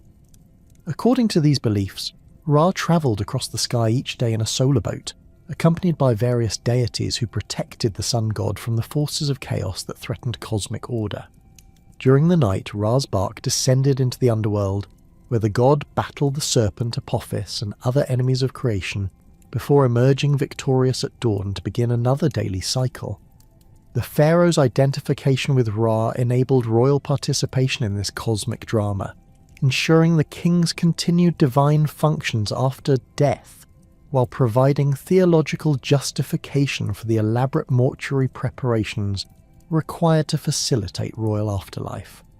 The astronomical precision required for solar theology encouraged systematic observation of celestial phenomena that advanced Egyptian mathematical and scientific knowledge while providing practical tools for religious and administrative activities. Temple astronomers, working under royal sponsorship, developed sophisticated methods for tracking solar movements, lunar cycles, and stellar positions that enabled accurate calendar systems and precise architectural orientation for religious buildings.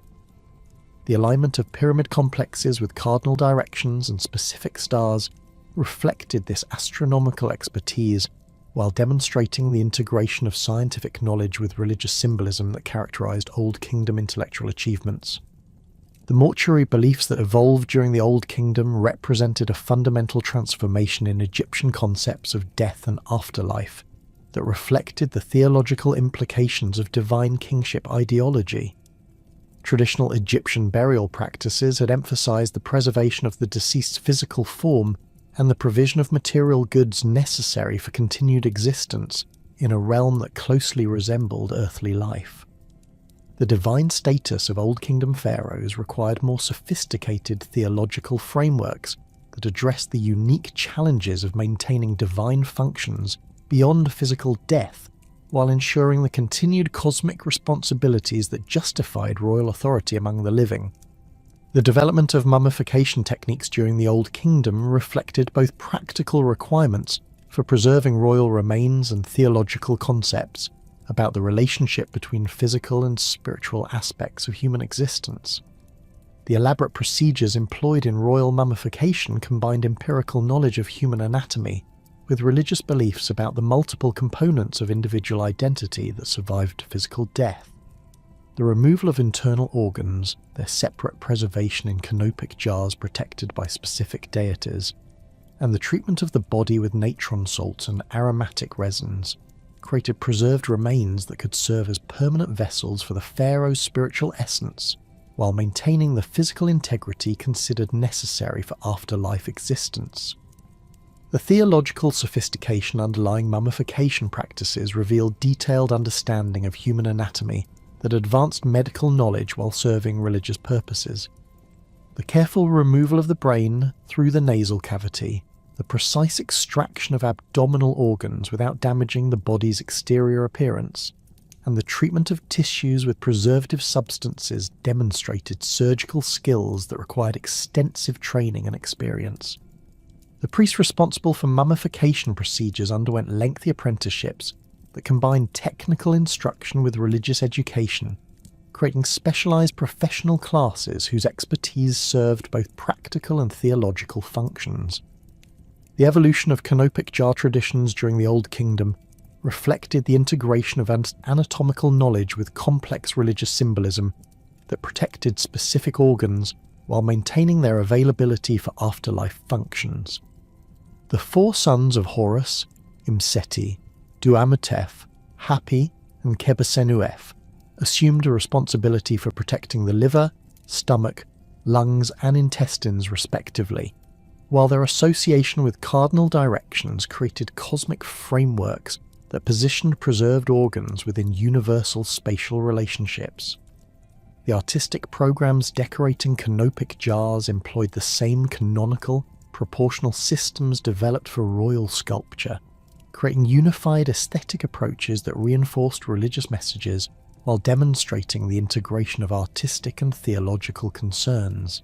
The concept of the afterlife journey through the Duat, the Egyptian underworld, provided comprehensive theological frameworks for understanding post-mortem existence that addressed both royal and non-royal concerns, while maintaining appropriate distinctions between divine and mortal afterlife experiences.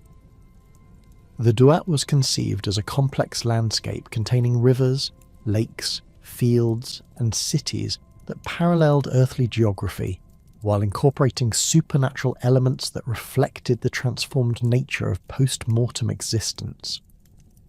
The deceased's navigation through this landscape required extensive preparation, including knowledge of proper spells, possession of appropriate equipment, and completion of ritual procedures that ensured safe passage through dangerous regions populated by hostile deities and supernatural creatures. The royal afterlife journey incorporated additional elements that reflected pharaonic divine status, while ensuring the king's continued cosmic responsibilities. The pharaoh's identification with Ra enabled royal participation in the daily solar cycle, with the deceased king accompanying the sun god through the underworld during nighttime hours, before emerging triumphant at dawn to begin another day of divine activity. This theological framework maintained royal authority beyond physical death while providing cosmic justification for the elaborate mortuary preparations required to facilitate pharaonic afterlife functions.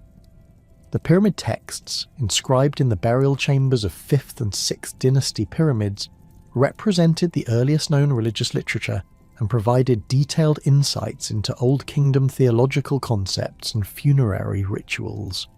These texts, comprising over 700 individual spells and incantations, covered every aspect of royal afterlife preparation, from the initial moments following death through the complex procedures required for successful transition to divine existence. The spells addressed practical concerns such as the preservation of the royal body, the provision of food and drink for afterlife sustenance, and the protection of the deceased from supernatural dangers, while also incorporating sophisticated theological concepts about the nature of divine existence and cosmic order. The literary quality of the pyramid texts revealed sophisticated approaches to religious composition that combined practical instruction with poetic expression designed to enhance the text's spiritual effectiveness. Individual spells employed complex metaphorical language, elaborate wordplay, and intricate rhythmic patterns that created literary works of considerable artistic merit while serving essential religious functions. The text organization reflected systematic theological thinking that arranged related spells in logical sequences while maintaining flexibility for adaptation to specific royal burial requirements. The theological concepts preserved in the pyramid texts provided comprehensive information about Old Kingdom religious beliefs that extended far beyond mortuary concerns to encompass creation mythology, divine relationships, and cosmic principles governing universal existence.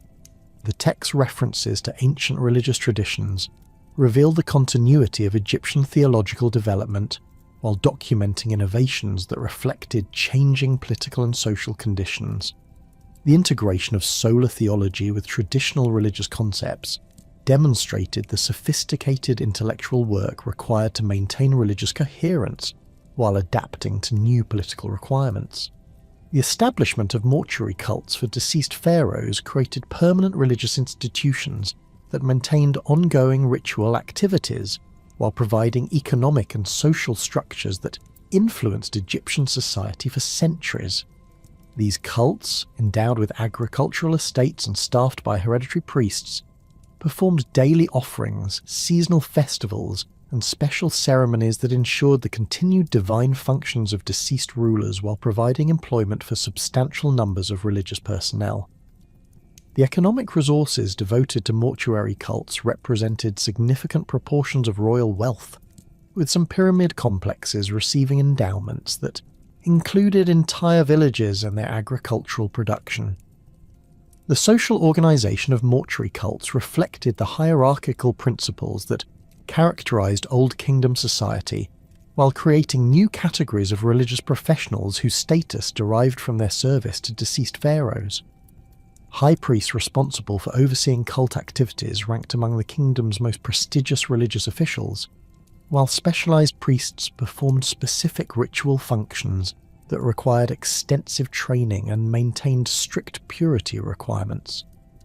The hereditary transmission of priestly positions created religious dynasties that maintained cult activities across multiple generations while accumulating wealth and influence that extended beyond purely religious concerns. The economic importance of mortuary cults extended throughout Egyptian society through the employment opportunities and commercial activities generated by ongoing ritual requirements. The daily presentation of food offerings required continuous supplies of bread, beer, meat, and other provisions that supported agricultural producers, food processors, and transportation networks throughout the regions surrounding major pyramid complexes. The maintenance of cult buildings and equipment provided work for craftsmen, while the textile requirements for priestly garments and ritual equipment supported weaving industries. The cumulative economic impact of mortuary cults created substantial segments of Egyptian economy devoted to serving the religious needs of deceased pharaohs. The expansion of mortuary cult principles to non-royal burials during the later Old Kingdom reflected the democratization of religious concepts, originally reserved for pharaonic use, while maintaining appropriate distinctions between royal and private afterlife preparations. Wealthy nobles constructed elaborate mastaba tombs, equipped with offering chapels where family members and hired priests could perform simplified versions of royal mortuary rituals.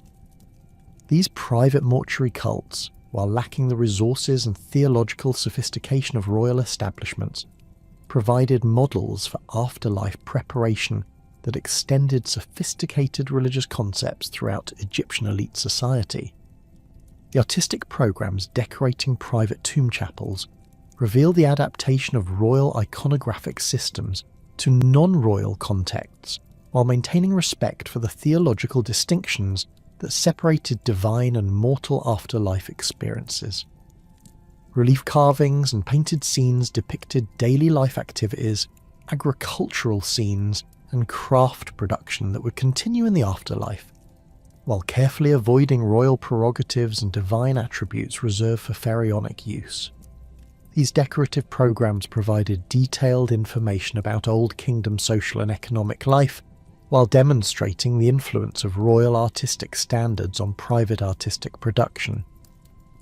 The transition from the 4th to the 5th dynasty around 2494 BC marked a fundamental shift in the ideological foundations of Egyptian kingship that would reshape the political, religious, and economic structures of the Old Kingdom. The accession of Userkaf, the first pharaoh of the new dynasty, brought to power a ruler whose legitimacy rested not on direct descent from the pyramid builders of Giza, but on his claimed relationship to Ra, the sun god of Heliopolis.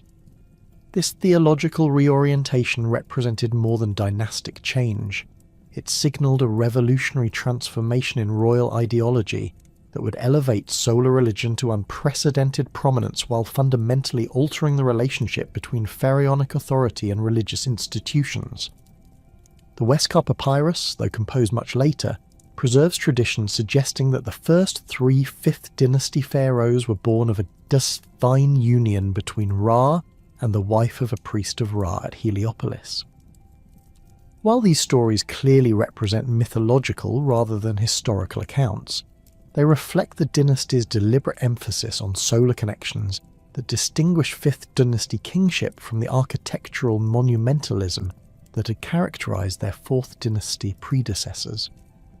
This shift from pyramid-centered to sun-centered royal ideology required extensive theological innovation that would fundamentally reshape Egyptian religious practice while creating new forms of royal architectural expression. The construction of solar temples alongside traditional pyramid complexes represented the most visible manifestation of this ideological transformation. Userkaf's solar temple at Abu Ghurab, the first of 6 such monuments built during the 5th dynasty, established architectural precedents that combined traditional Egyptian building techniques with innovative design elements specifically adapted to solar worship requirements. The temple's central feature was a massive stone obelisk rising over 100 feet above a rectangular base, creating a symbolic representation of the primordial mound from which Ra first emerged at creation. This obelisk, constructed of limestone blocks fitted with the same precision employed in pyramid construction, was positioned within a rectangular courtyard surrounded by covered corridors that provided space for the complex ritual activities required by solar worship. The solar temple complex included specialized architectural features designed to accommodate the unique requirements of sun worship that had no precedent in earlier Egyptian religious architecture. A large alabaster altar positioned before the obelisk provided a platform for the presentation of offerings to Ra during the daily solar ceremonies that formed the core of temple ritual activity. The altar's surface, carved with drainage channels and collection basins, facilitated the proper disposal of liquid offerings while maintaining the ritual purity required for effective solar worship. Surrounding the altar, a series of offering tables carved from single blocks of granite provided additional surfaces for the presentation of food, drink and incense offerings that accompanied the complex liturgical programs performed throughout each day. The temple's orientation reflected sophisticated astronomical knowledge that enabled precise alignment with solar phenomena while incorporating mathematical relationships that enhanced the monument's symbolic effectiveness.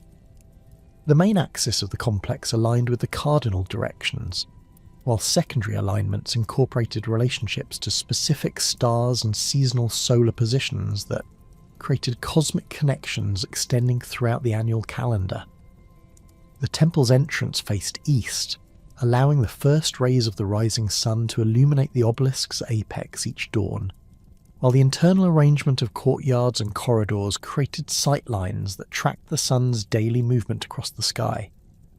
The economic implications of solar temple construction revealed the substantial resources that 5th dynasty pharaohs devoted to religious activities while maintaining traditional pyramid building programs. The simultaneous construction of pyramids and solar temples required unprecedented mobilization of skilled craftsmen, building materials and organizational resources that strained even Egypt's sophisticated administrative apparatus. The solar temples demanded specialized architectural expertise for obelisk construction and astronomical alignment that complemented rather than replaced the engineering skills required for pyramid building. The resulting construction programs represented the most ambitious building activities in Egyptian history, surpassing even the 4th dynasty's achievements in terms of total resource commitment and organizational complexity. The religious personnel required for solar temple operation created new categories of priestly service that expanded the influence of solar theology while providing career opportunities that attracted ambitious young men from throughout the kingdom. The High Priest of Ra at each solar temple ranked among Egypt's most prestigious religious officials, with authority over extensive temple estates and responsibility for coordinating complex ritual programs that required daily performance throughout the year. These positions provided pathways to political influence that bypassed traditional administrative hierarchies, creating alternative routes to power that enhanced the priesthood's political significance. The ritual programs performed at solar temples incorporated elements from traditional Egyptian religious practice, while introducing innovations specifically designed to enhance Ra's theological prominence. The daily solar liturgy began before dawn with purification ceremonies that prepared priests for the sacred activities that would accompany the sun's rising. As the first light appeared on the eastern horizon, priests began reciting hymns that praised Ra's victory over the forces of darkness while welcoming the god's return to the world of the living. The presentation of offerings accompanied these hymns, with specific items designated for different times of day according to complex schedules that coordinated earthly ritual activities with celestial phenomena.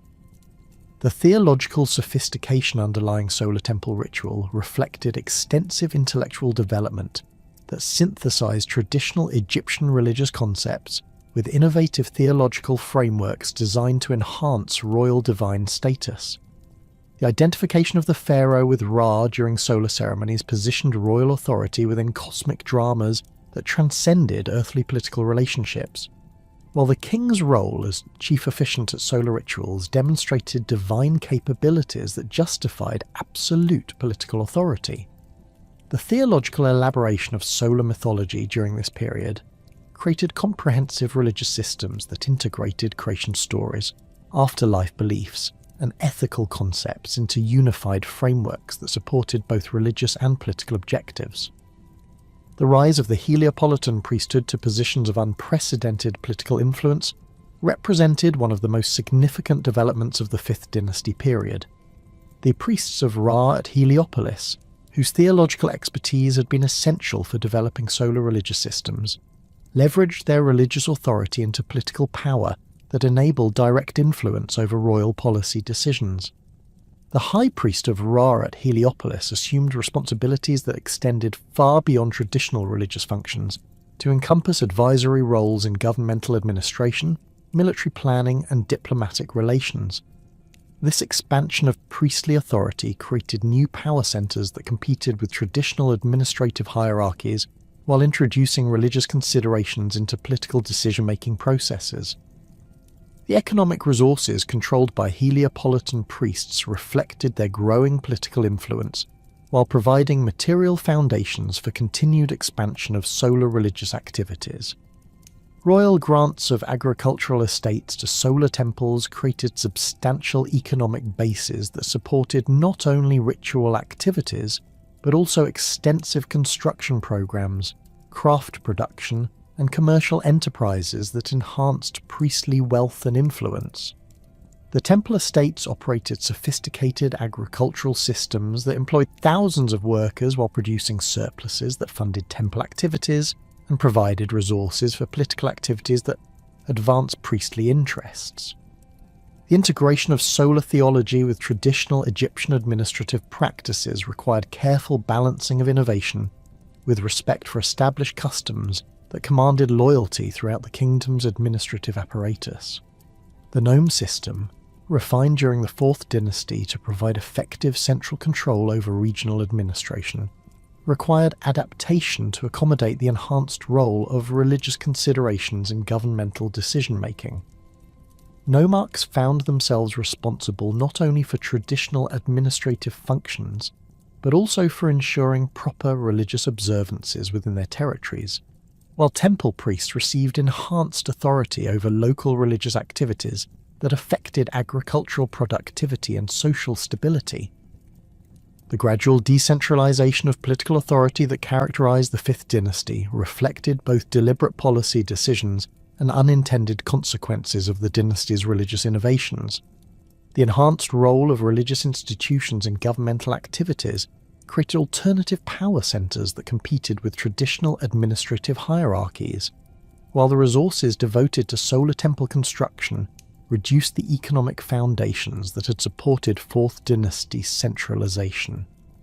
The simultaneous demands of pyramid construction, solar temple building, and ongoing governmental operations strained Egypt's administrative capabilities while creating opportunities for regional officials to assume greater autonomy over local affairs. The emergence of hereditary control over nome administration represented a fundamental departure from 4th dynasty practices that had maintained strict royal control over regional appointments. The increasing complexity of governmental responsibilities, combined with the specialized knowledge required for effective administration, encouraged the development of administrative families whose expertise in local conditions made them indispensable for effective regional governance. Nomarchs who had originally served at royal pleasure gradually established hereditary claims to their positions, while their families accumulated wealth and local influence that enhanced their political autonomy. The architectural evidence for this administrative decentralization appeared in the increasingly elaborate mastaba tombs constructed by provincial officials during the later 5th dynasty. These monuments, while maintaining appropriate distinctions from royal pyramid complexes, achieved unprecedented scale and sophistication that reflected the growing wealth and status of regional administrators. The relief programs decorating these tombs depicted extensive estates, numerous servants, and elaborate possessions that demonstrated economic resources previously concentrated in royal hands, while the tomb's architectural sophistication revealed access to skilled craftsmen and expensive materials that indicated substantial local autonomy. The economic challenges facing the monarchy during the 5th dynasty stemmed from the cumulative costs of maintaining multiple pyramid complexes, solar temples, and their associated mortuary cults, while supporting an expanded governmental apparatus and enhanced religious establishment. Each royal mortuary complex required permanent endowments that provided ongoing support for priestly personnel, ritual activities, and building maintenance that continued indefinitely after the pharaoh's death. The multiplication of these permanent obligations during the 5th dynasty created substantial drains on royal resources that reduced the economic foundations available for new construction projects and governmental activities. The mortuary cult of Khufu alone required resources equivalent to entire nome administrations, with daily offerings that consumed substantial agricultural production while supporting hundreds of priests, servants, and administrative personnel. The addition of similar obligations for subsequent 4th dynasty pharaohs, combined with the new requirements created by solar temple endowments, created cumulative economic burdens that exceeded even Egypt's substantial productive capabilities. The resulting financial pressures forced difficult choices between maintaining existing religious obligations and funding new construction projects that demonstrated continued royal power and divine status. The administrative complexity required for coordinating multiple mortuary cults, solar temples, and traditional governmental functions strained Egyptian bureaucratic capabilities, while creating opportunities for administrative officials to assume enhanced autonomy over resource allocation and policy implementation. The detailed record-keeping required for managing complex endowments and ritual schedules demanded specialized expertise that concentrated knowledge and authority in the hands of administrative specialists whose competence made them increasingly indispensable for effective governmental operation. These officials gradually assumed decision-making authority that had previously been reserved for direct royal control, while their specialized knowledge created barriers to royal oversight that enhanced bureaucratic independence. The transformation of Egyptian religious practice during the 5th dynasty extended beyond royal and elite circles to encompass changes in popular religious observance that reflected the broader influence of solar theology on Egyptian society. Local temples throughout the kingdom incorporated solar elements into their traditional religious programs, while regional festivals began to emphasize connections to Ra and solar mythology that enhanced theological coherence while maintaining local religious traditions. The democratization of solar religious concepts created new forms of popular religious expression that strengthened social cohesion while providing additional mechanisms for royal ideological influence. The artistic innovations accompanying 5th dynasty religious developments created new forms of architectural decoration and sculptural representation that reflected the enhanced role of solar symbolism in Egyptian visual culture. Relief programs in solar temples employed iconographic systems that combined traditional Egyptian artistic conventions with innovative symbolic elements specifically designed to communicate solar theological concepts. The representation of solar barks, obelisks, and solar discs required artistic solutions that translated complex religious ideas into visual forms accessible to both literate and illiterate audiences, while maintaining the aesthetic standards established during the 4th dynasty. The international implications of 5th dynasty religious innovations extended Egyptian cultural influence throughout the ancient Near East, while creating diplomatic opportunities that enhanced Egypt's regional political position. The theological sophistication of solar religious systems attracted attention from foreign courts whose own religious traditions incorporated solar elements, while Egyptian expertise in solar temple construction and astronomical observation provided valuable diplomatic gifts that strengthened international relationships. The export of Egyptian religious concepts, artistic styles, and architectural techniques created cultural dependencies that enhanced Egypt's soft power while providing economic opportunities for Egyptian craftsmen and religious specialists. The succession of Teti to the throne around 2345 BC marked the beginning of the 6th dynasty and initiated a period characterized by extraordinarily long reigns that would test the limits of Egyptian administrative capacity while revealing fundamental weaknesses in the centralized system that had sustained Old Kingdom power for over 3 centuries.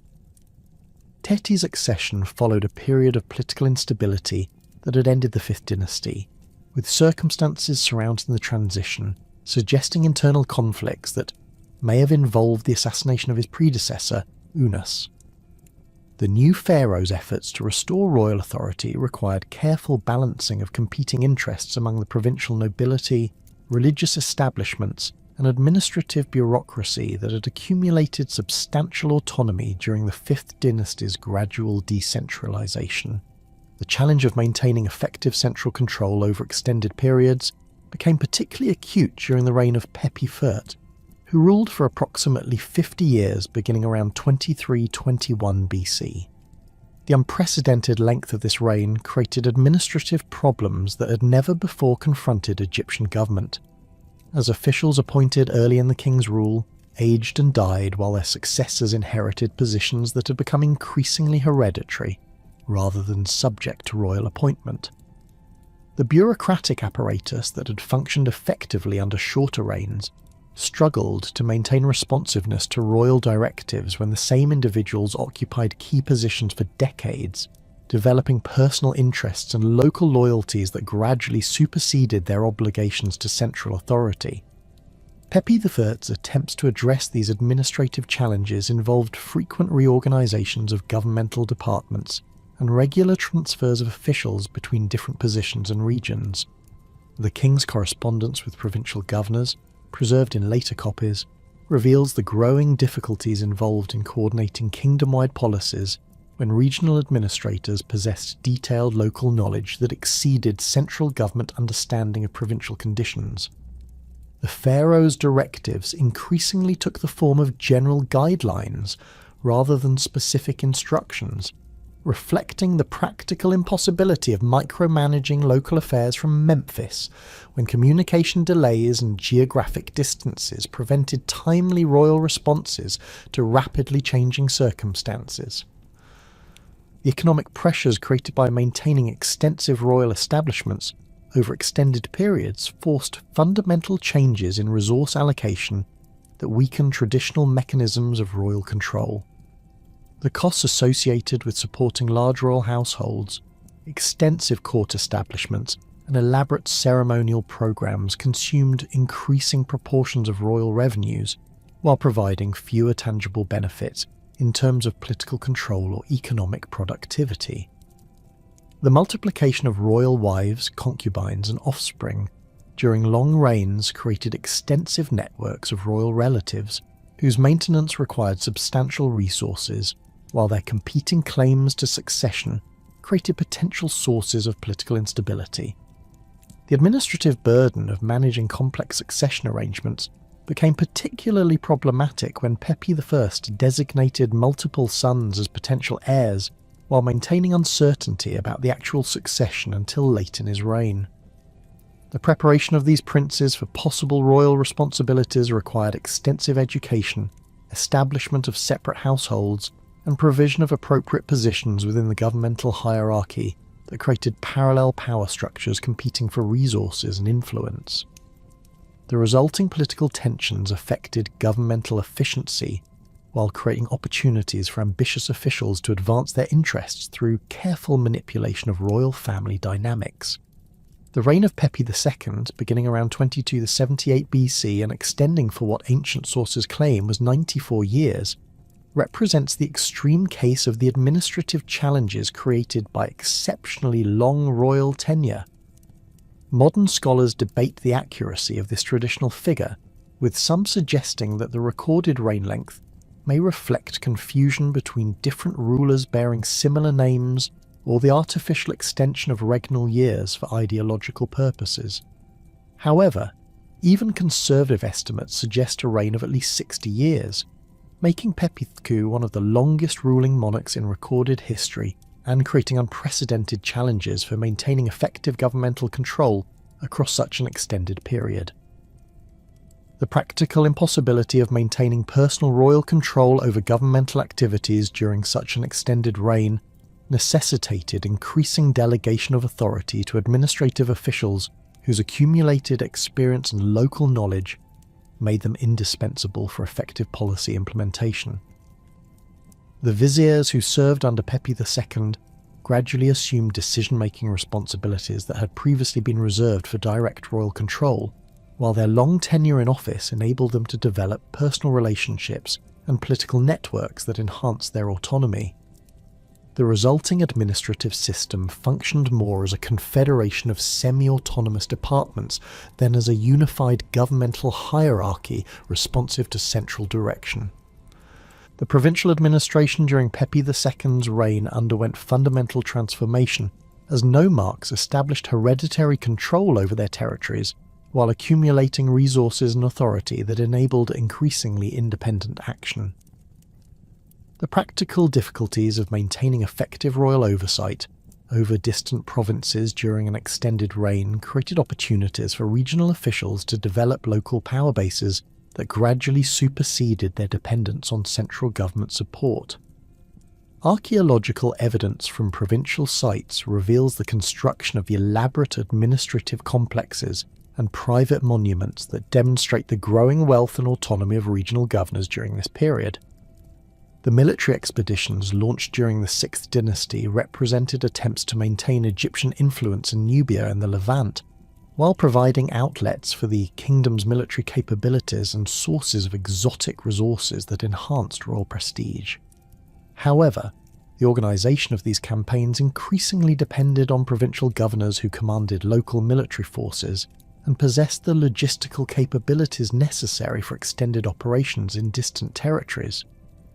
The most famous of these expeditions, led by Weni under Pepi I and later by Harkuf under Pepi II, reveal the growing role of provincial officials in conducting foreign policy while demonstrating the continued Egyptian interest in maintaining commercial and political relationships beyond the kingdom's traditional borders.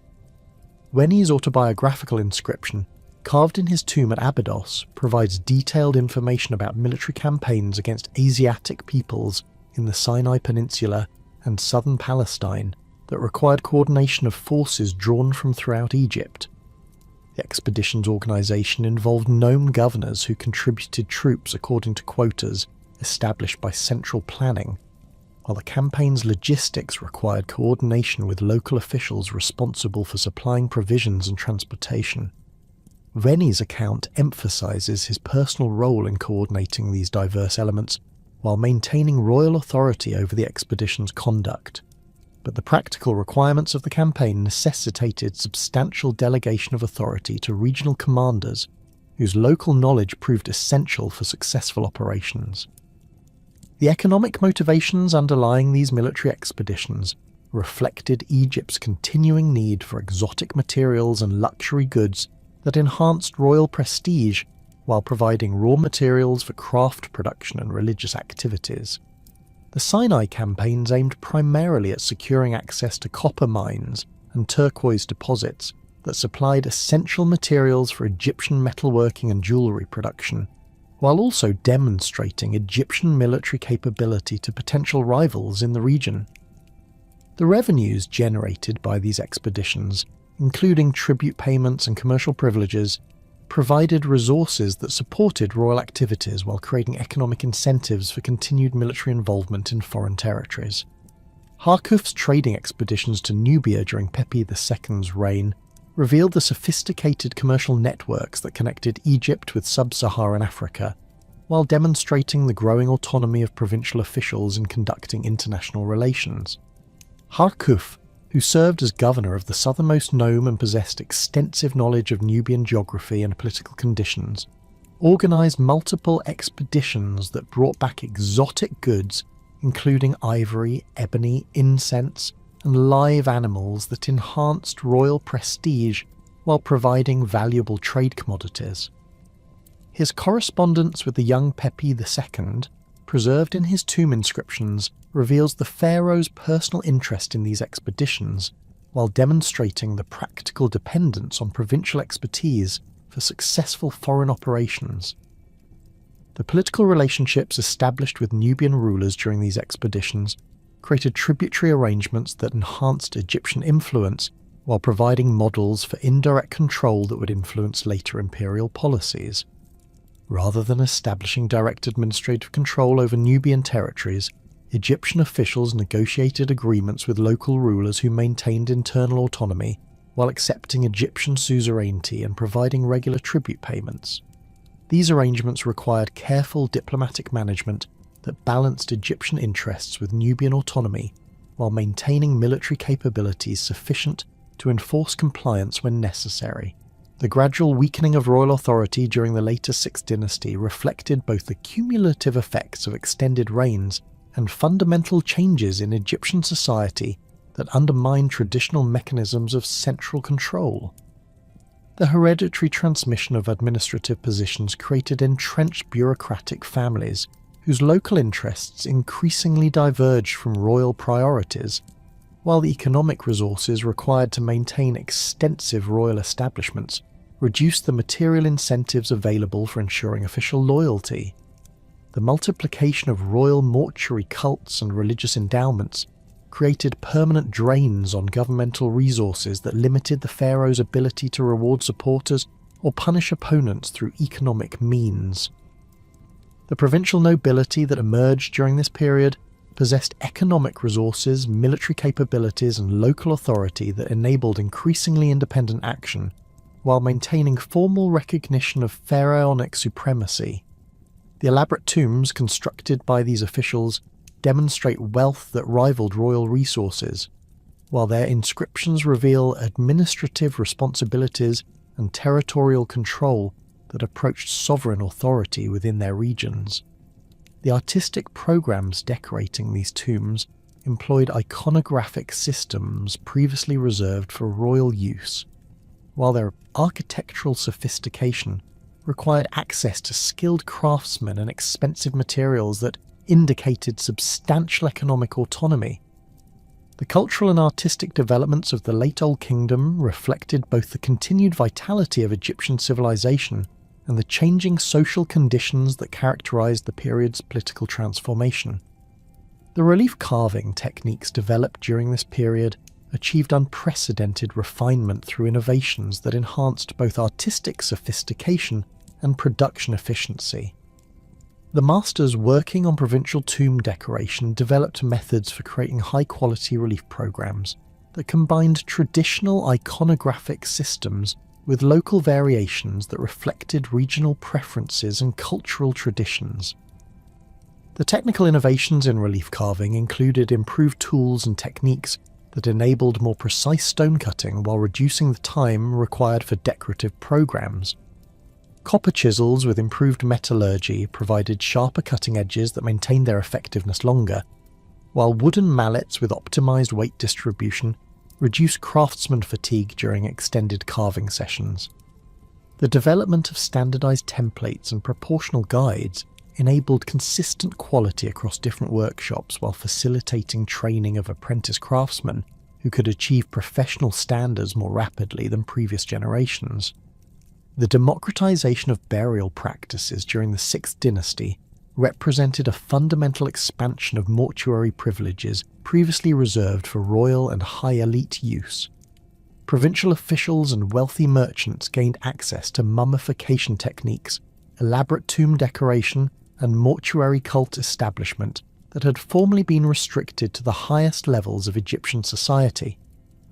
This expansion reflected both the growing wealth of non-royal elites and the weakening of royal control over religious practices that had traditionally reinforced social hierarchies through exclusive access to sophisticated afterlife preparation. The spread of pyramid text spells to private tombs marked a particularly significant development in the democratization of religious privileges.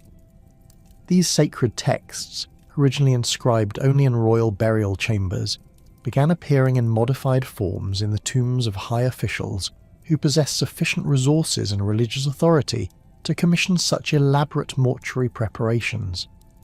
The adaptation of royal religious formulas to non-royal contexts required careful theological work that maintained appropriate distinctions between divine and mortal afterlife experiences while providing enhanced spiritual protection for wealthy private individuals.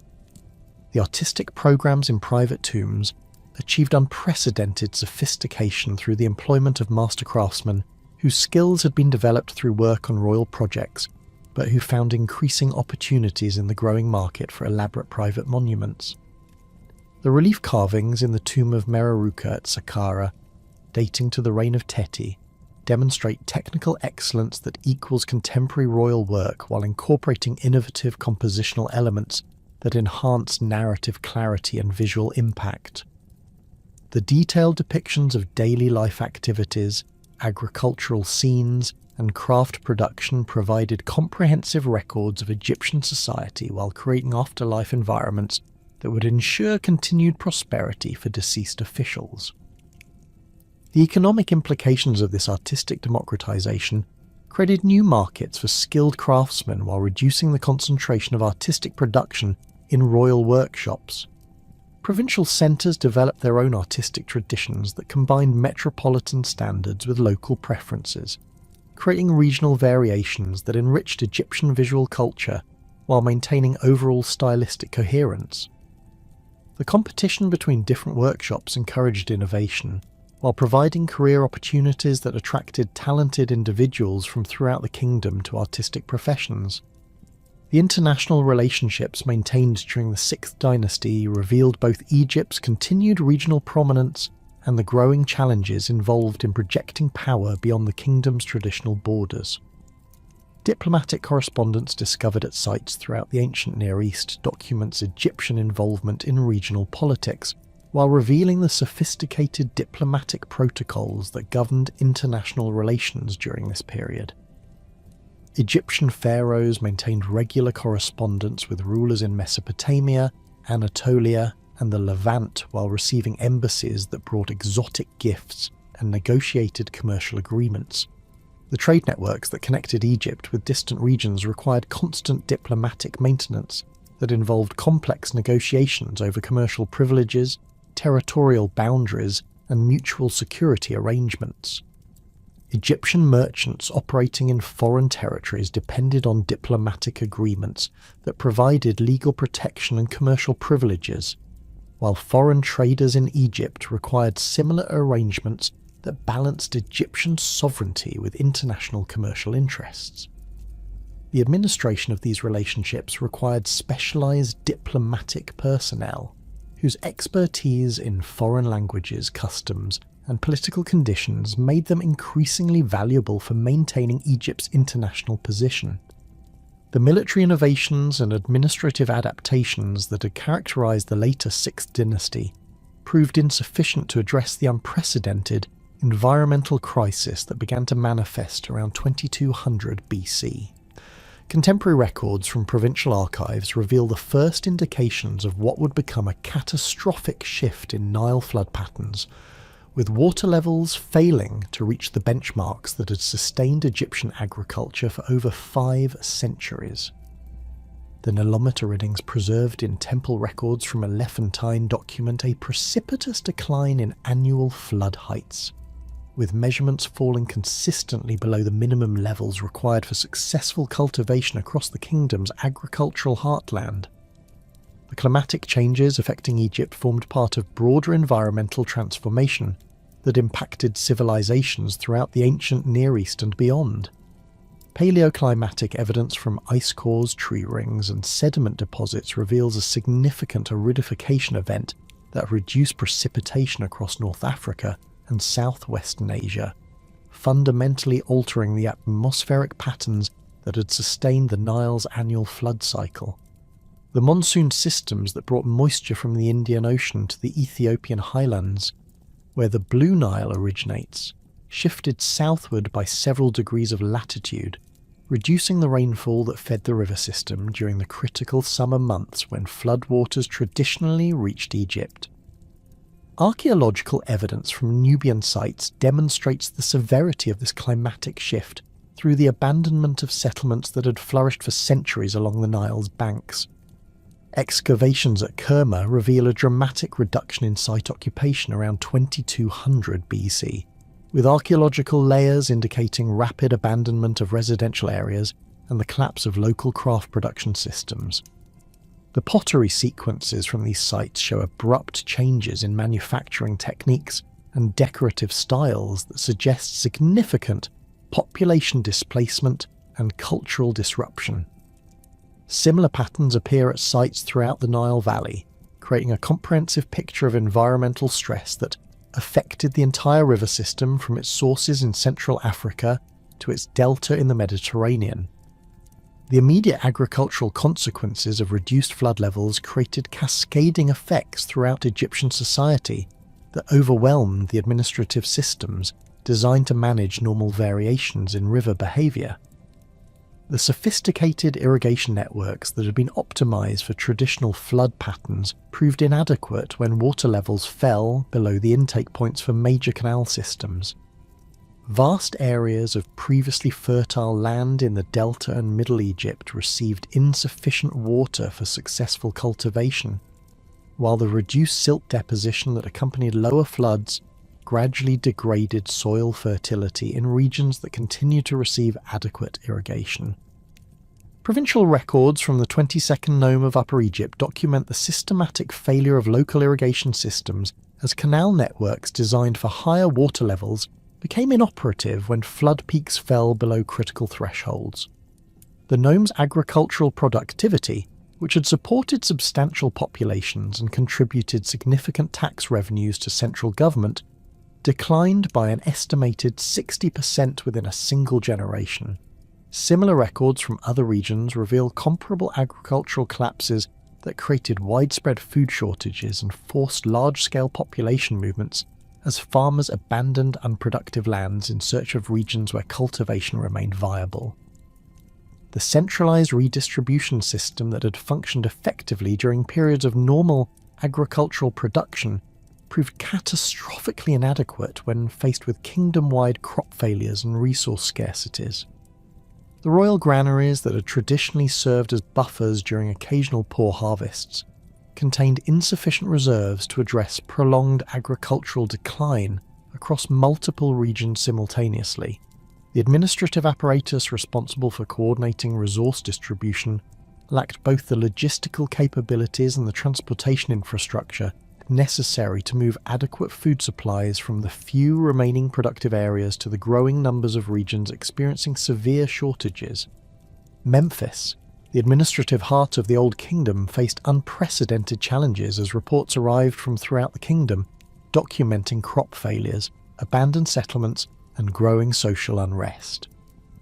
The vizier's daily audiences, which had traditionally involved routine administrative matters and minor regional disputes, increasingly focused on crisis management, as provincial governors requested emergency assistance while reporting their inability to meet traditional tax obligations. The governmental apparatus that had evolved to manage prosperity and coordinate massive construction projects found itself overwhelmed by the complex logistics of disaster response and resource allocation during sustained economic contraction. The breakdown of traditional economic relationships became apparent in the archaeological record through changes in material culture that reflect reduced access to luxury goods and specialized craft products. Excavations at sites throughout Egypt reveal dramatic simplifications in pottery styles, with locally produced utilitarian vessels replacing the sophisticated ceramics that had characterized earlier periods. Metal objects become increasingly rare in domestic contexts, suggesting either reduced production or the recycling of existing metal goods to meet basic needs. Jewellery and decorative objects virtually disappear from non-elite burial assemblages, indicating the concentration of remaining wealth among a shrinking number of individuals who retained access to scarce resources. The social tensions created by widespread economic hardship manifested in various forms of civil unrest that challenged traditional mechanisms of social control. Papyrus documents from the later Old Kingdom, though fragmentary and difficult to date precisely, preserve references to years of fighting and periods when the land was in distress. These texts describe social upheavals that involve conflicts between different social groups, attacks on wealthy estates, and the breakdown of traditional authority structures that had maintained order during prosperous periods. The language employed in these documents suggests sustained periods of violence and social chaos that overwhelmed local administrative capabilities. Regional variations in the severity of economic decline created additional political tensions, as areas that retained some agricultural productivity became destinations for refugees from more severely affected regions. The resulting population pressures strained local resources while creating conflicts between established residents and newcomers, competing for limited opportunities. Provincial governors found themselves managing not only agricultural crises within their traditional territories, but also the complex social and economic challenges created by large-scale population movements that disrupted established communities and traditional labour arrangements. The royal building programs that had sustained Egyptian craft production and provided employment for thousands of skilled workers underwent dramatic reductions as resources became increasingly scarce and governmental priorities shifted toward basic survival needs. The pyramid complex of Pepi Su, which had employed massive workforces during the early decades of his reign, experienced significant reductions in construction activity as royal resources were diverted to emergency food distribution and social stability maintenance.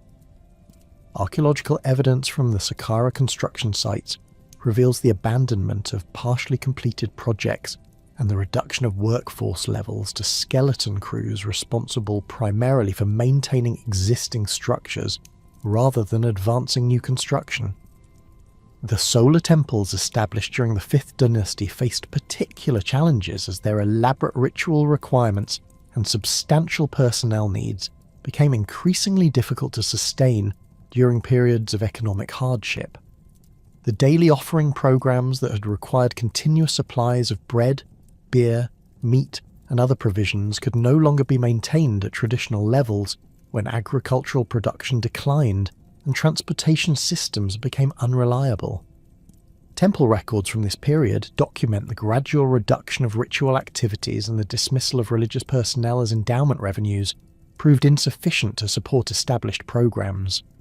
The artistic production that had flourished during the prosperous periods of the Old Kingdom experienced dramatic contraction as patronage networks collapsed and access to high-quality materials became increasingly restricted.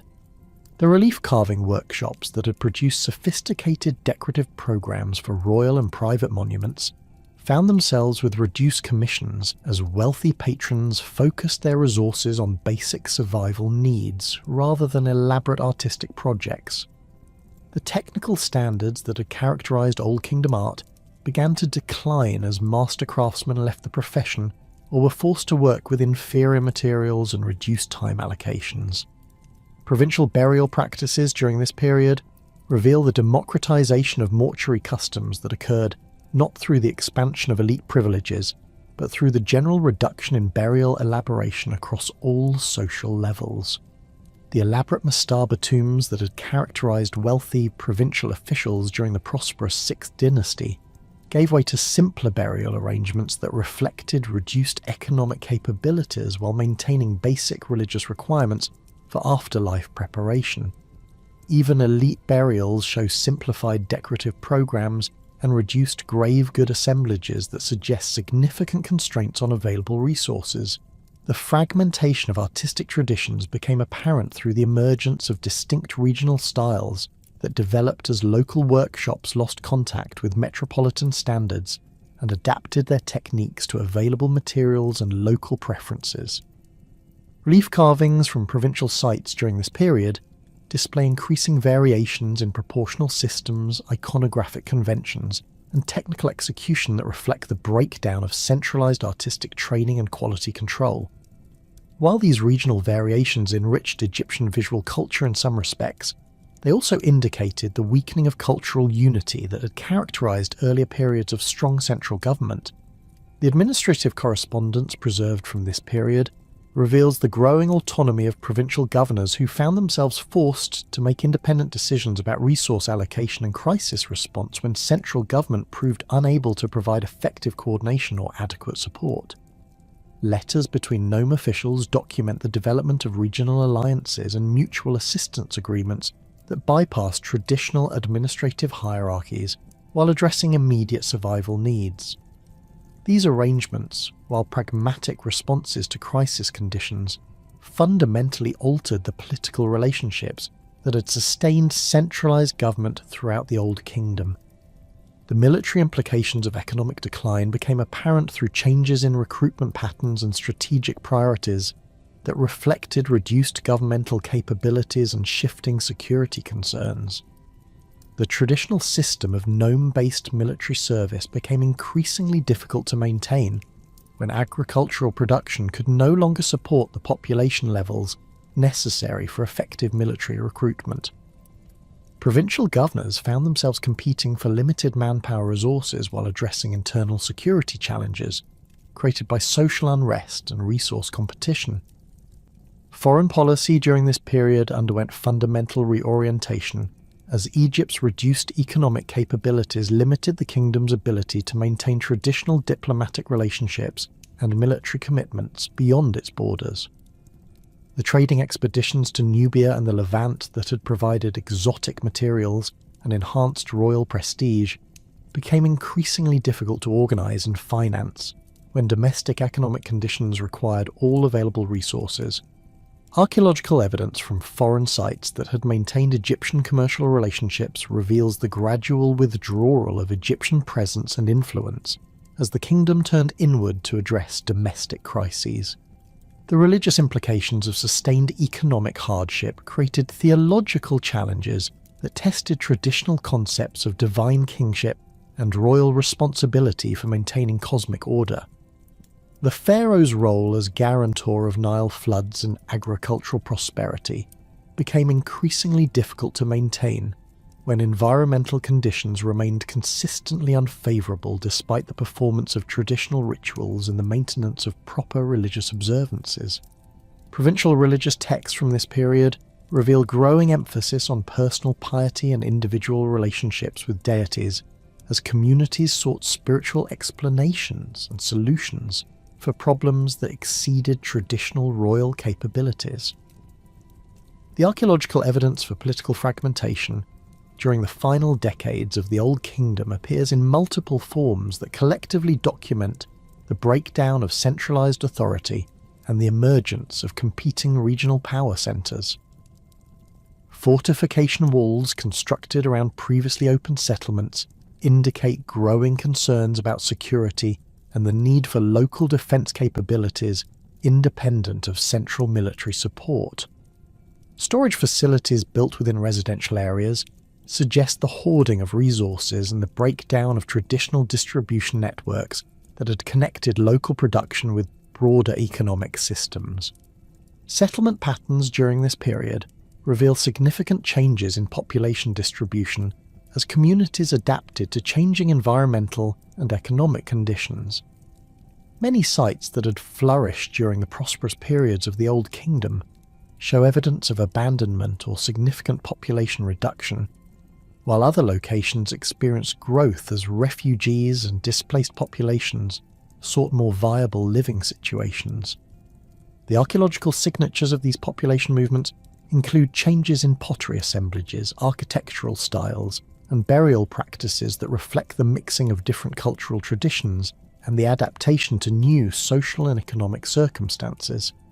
The technological adaptations and resource conservation measures that had emerged during the final decades of Pepi II's reign proved insufficient to prevent the complete breakdown of centralized pharaonic authority around 2181 BC.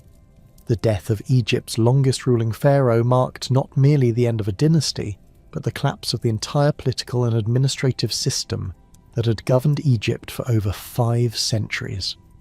The succession crisis that followed Pepi II's death revealed the fundamental weakness of a governmental structure that had become entirely dependent on the personal authority of an aging monarch, whose extended reign had outlasted the administrative apparatus designed to support royal power. The immediate aftermath of Pepi II's death witnessed the rapid emergence of multiple claimants to pharaonic authority, each supported by different factions within the fragmented administrative hierarchy. Meren II, possibly Pepi II's son, managed to secure recognition in Memphis for what ancient sources describe as barely a year before disappearing from the historical record under circumstances that suggest violent removal from power. The appearance of Queen Neith-Ikriti as a ruling pharaoh reflected the desperation of royal supporters who elevated a female ruler in direct violation of traditional succession practices, indicating the complete breakdown of normal governmental procedures and the absence of viable male candidates with legitimate claims to divine kingship. The provincial governors who had accumulated substantial autonomy during the later 6th dynasty seized upon the succession crisis to assert independent control over their territories while maintaining nominal recognition of pharaonic authority. Archaeological evidence from nome capitals throughout Egypt reveals the rapid construction of fortification walls and defensive installations that transformed previously open administrative centres into militarised strongholds capable of resisting external threats. These fortifications, built with techniques derived from royal military engineering but adapted to local resources and defensive requirements, demonstrate both the technical capabilities that provincial administrators had acquired and their recognition that political authority would henceforth depend on military power rather than administrative legitimacy. The Abydos King List and other later royal records document the proliferation of competing pharaohs during the 7th and 8th dynasties, with some sources claiming that 70 rulers attempted to govern Egypt during a period of approximately 20 years. While these figures likely represent exaggerations influenced by later political propaganda, they accurately reflect the political chaos that characterized the immediate post-Old Kingdom period. Each claimant controlled limited territories around their power base, typically centered on major religious sites or strategic locations along the Nile, while lacking the resources or administrative capabilities necessary for effective kingdom-wide governance. The economic foundations that had supported Old Kingdom centralization underwent complete transformation, as the redistribution network centered on Memphis ceased to function effectively. Provincial administrators who had previously channeled local resources to central government for kingdom-wide allocation instead retained control over agricultural production and craft manufacturing within their territories. The resulting economic fragmentation created a patchwork of semi-autonomous regions, each developing independent relationships with neighbouring territories while abandoning the complex logistical systems that had characterised Old Kingdom resource management. Regional variations in economic adaptation reflected different local conditions and the varying capabilities of provincial administrators to maintain productive activities during the ongoing environmental crisis. The delta regions, despite continued challenges from reduced flood levels, retained some agricultural productivity due to their proximity to Mediterranean trade networks and access to alternative water sources through coastal lagoons and seasonal rainfall. Upper Egyptian nomes, particularly those in the far south, maintained connections with Nubian trade networks that provided access to exotic goods and alternative economic opportunities when traditional agricultural production proved insufficient. The religious implications of political collapse created theological crises that fundamentally altered Egyptian concepts of divine kingship and royal legitimacy. The traditional understanding that pharaonic authority derived from divine appointment and cosmic necessity became increasingly difficult to maintain when multiple individuals simultaneously claimed royal status, while the kingdom experienced continued environmental and economic hardships. Provincial religious establishments found themselves forced to choose between competing royal claimants or to develop alternative theological frameworks that could justify political autonomy without completely abandoning traditional Egyptian religious concepts. The Heracleopolitan rulers who emerged as the most successful claimants to pharaonic authority during the 9th and 10th dynasties represented a new model of Egyptian kingship that acknowledged the practical limitations of centralized control while maintaining claims to legitimate royal status. Based in Heracleopolis Magna in Middle Egypt, these pharaohs controlled territories extending from the Fayum Depression to the First Cataract, encompassing many of Egypt's most productive agricultural regions and important religious centres. Their success derived not from traditional divine kingship ideology, but from pragmatic policies that balanced local autonomy with effective military coordination and economic management. The Heracleopolitan administrative system adapted Old Kingdom governmental structures to the realities of reduced territorial control and limited resources. Rather than attempting to reimpose the centralized nome system that had characterized earlier periods, Heracleopolitan pharaohs negotiated agreements with local governors who retained substantial autonomy over internal affairs while acknowledging royal authority in matters of defense, major religious observances, and interstate relations. These arrangements created federal structures that balanced central coordination with regional flexibility, enabling more effective responses to local conditions while maintaining sufficient unity for collective action against external threats. The military innovations developed during the First Intermediate Period reflected both the changing strategic environment and the reduced resources available for maintaining traditional Egyptian armed forces. The large-scale expeditionary armies that had characterized Old Kingdom foreign policy gave way to smaller, more flexible units optimized for rapid deployment and sustained operations with limited logistical support. Provincial militias, organised around local recruitment and commanded by regional governors with detailed knowledge of local terrain and conditions, proved more effective than centralised forces for addressing the security challenges created by political fragmentation and social unrest. Archaeological evidence from battle sites dating to this period revealed significant changes in military equipment and tactics that reflected both technological innovation and adaptation to available resources. Bronze weapons became increasingly common as metalworking techniques improved and trade networks provided access to tin sources, while composite bows and improved arrow designs enhanced the effectiveness of infantry units operating without extensive cavalry or chariot support. Fortification techniques evolved to address the specific challenges of siege warfare between Egyptian forces, with defensive installations incorporating features designed to counter traditional Egyptian military tactics. The emergence of the Theban dynasty in southern Egypt during the late 10th dynasty created the political competition that would ultimately lead to reunification under the Middle Kingdom. The Theban rulers, initially controlling only the immediate vicinity of Thebes and its associated religious establishments, gradually expanded their influence northward through a combination of military conquest, diplomatic alliance, and religious legitimation that appealed to traditional Egyptian concepts of pharaonic authority. Their success reflected both effective leadership and favourable geographic position in regions that had maintained relatively stable agricultural production during the environmental crisis. The religious significance of Thebes as the cult centre of Amun provided Theban rulers with theological advantages that enhanced their claims to legitimate pharaonic authority. The elevation of Amun to prominence during this period created alternative religious frameworks that challenged the solar theology that had dominated Old Kingdom royal ideology while maintaining connections to traditional Egyptian religious concepts. The theological synthesis developed by Theban priests combined local religious traditions with broader Egyptian theological concepts in ways that provided religious justification for political reunification under Theban leadership. The artistic and cultural developments of the First Intermediate Period reflected both the fragmentation of Old Kingdom artistic traditions and the creative adaptations that emerged from regional autonomy and cultural experimentation.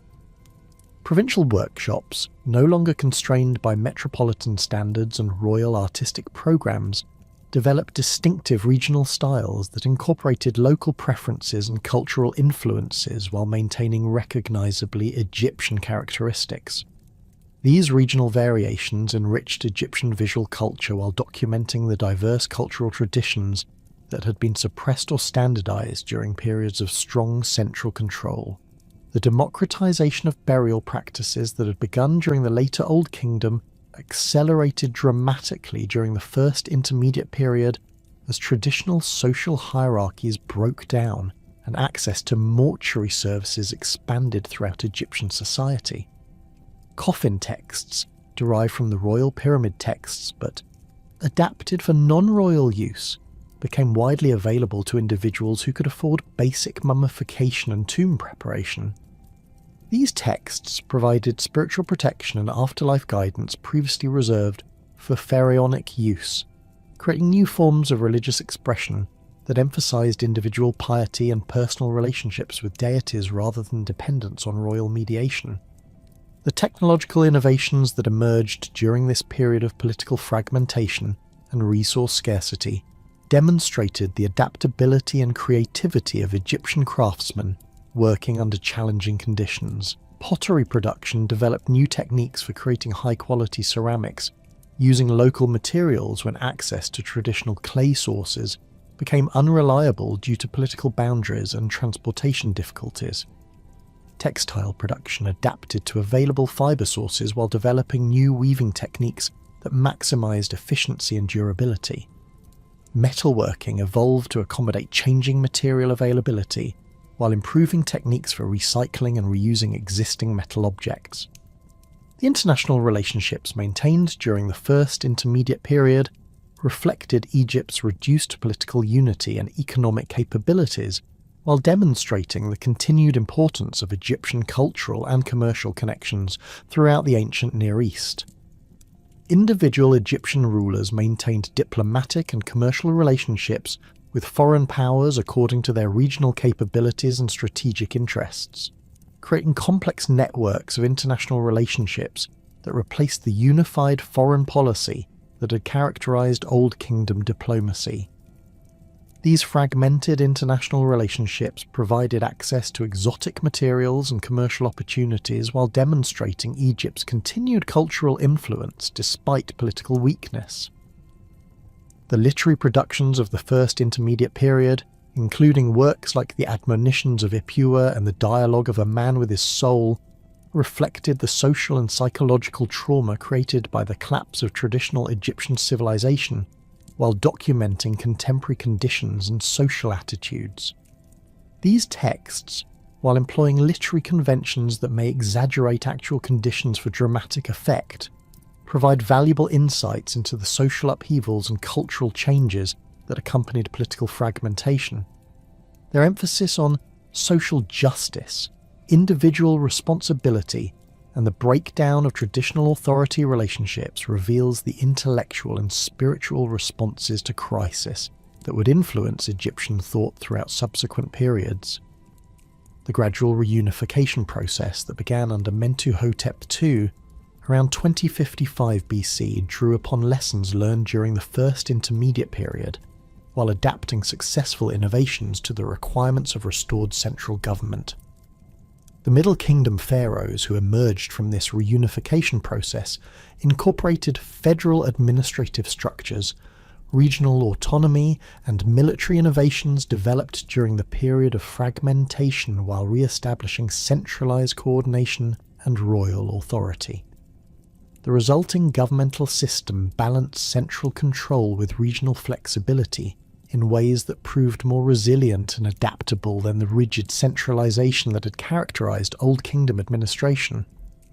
The lasting impact of Old Kingdom achievements on subsequent Egyptian civilization extended far beyond the immediate political and administrative structures that collapsed during the First Intermediate Period.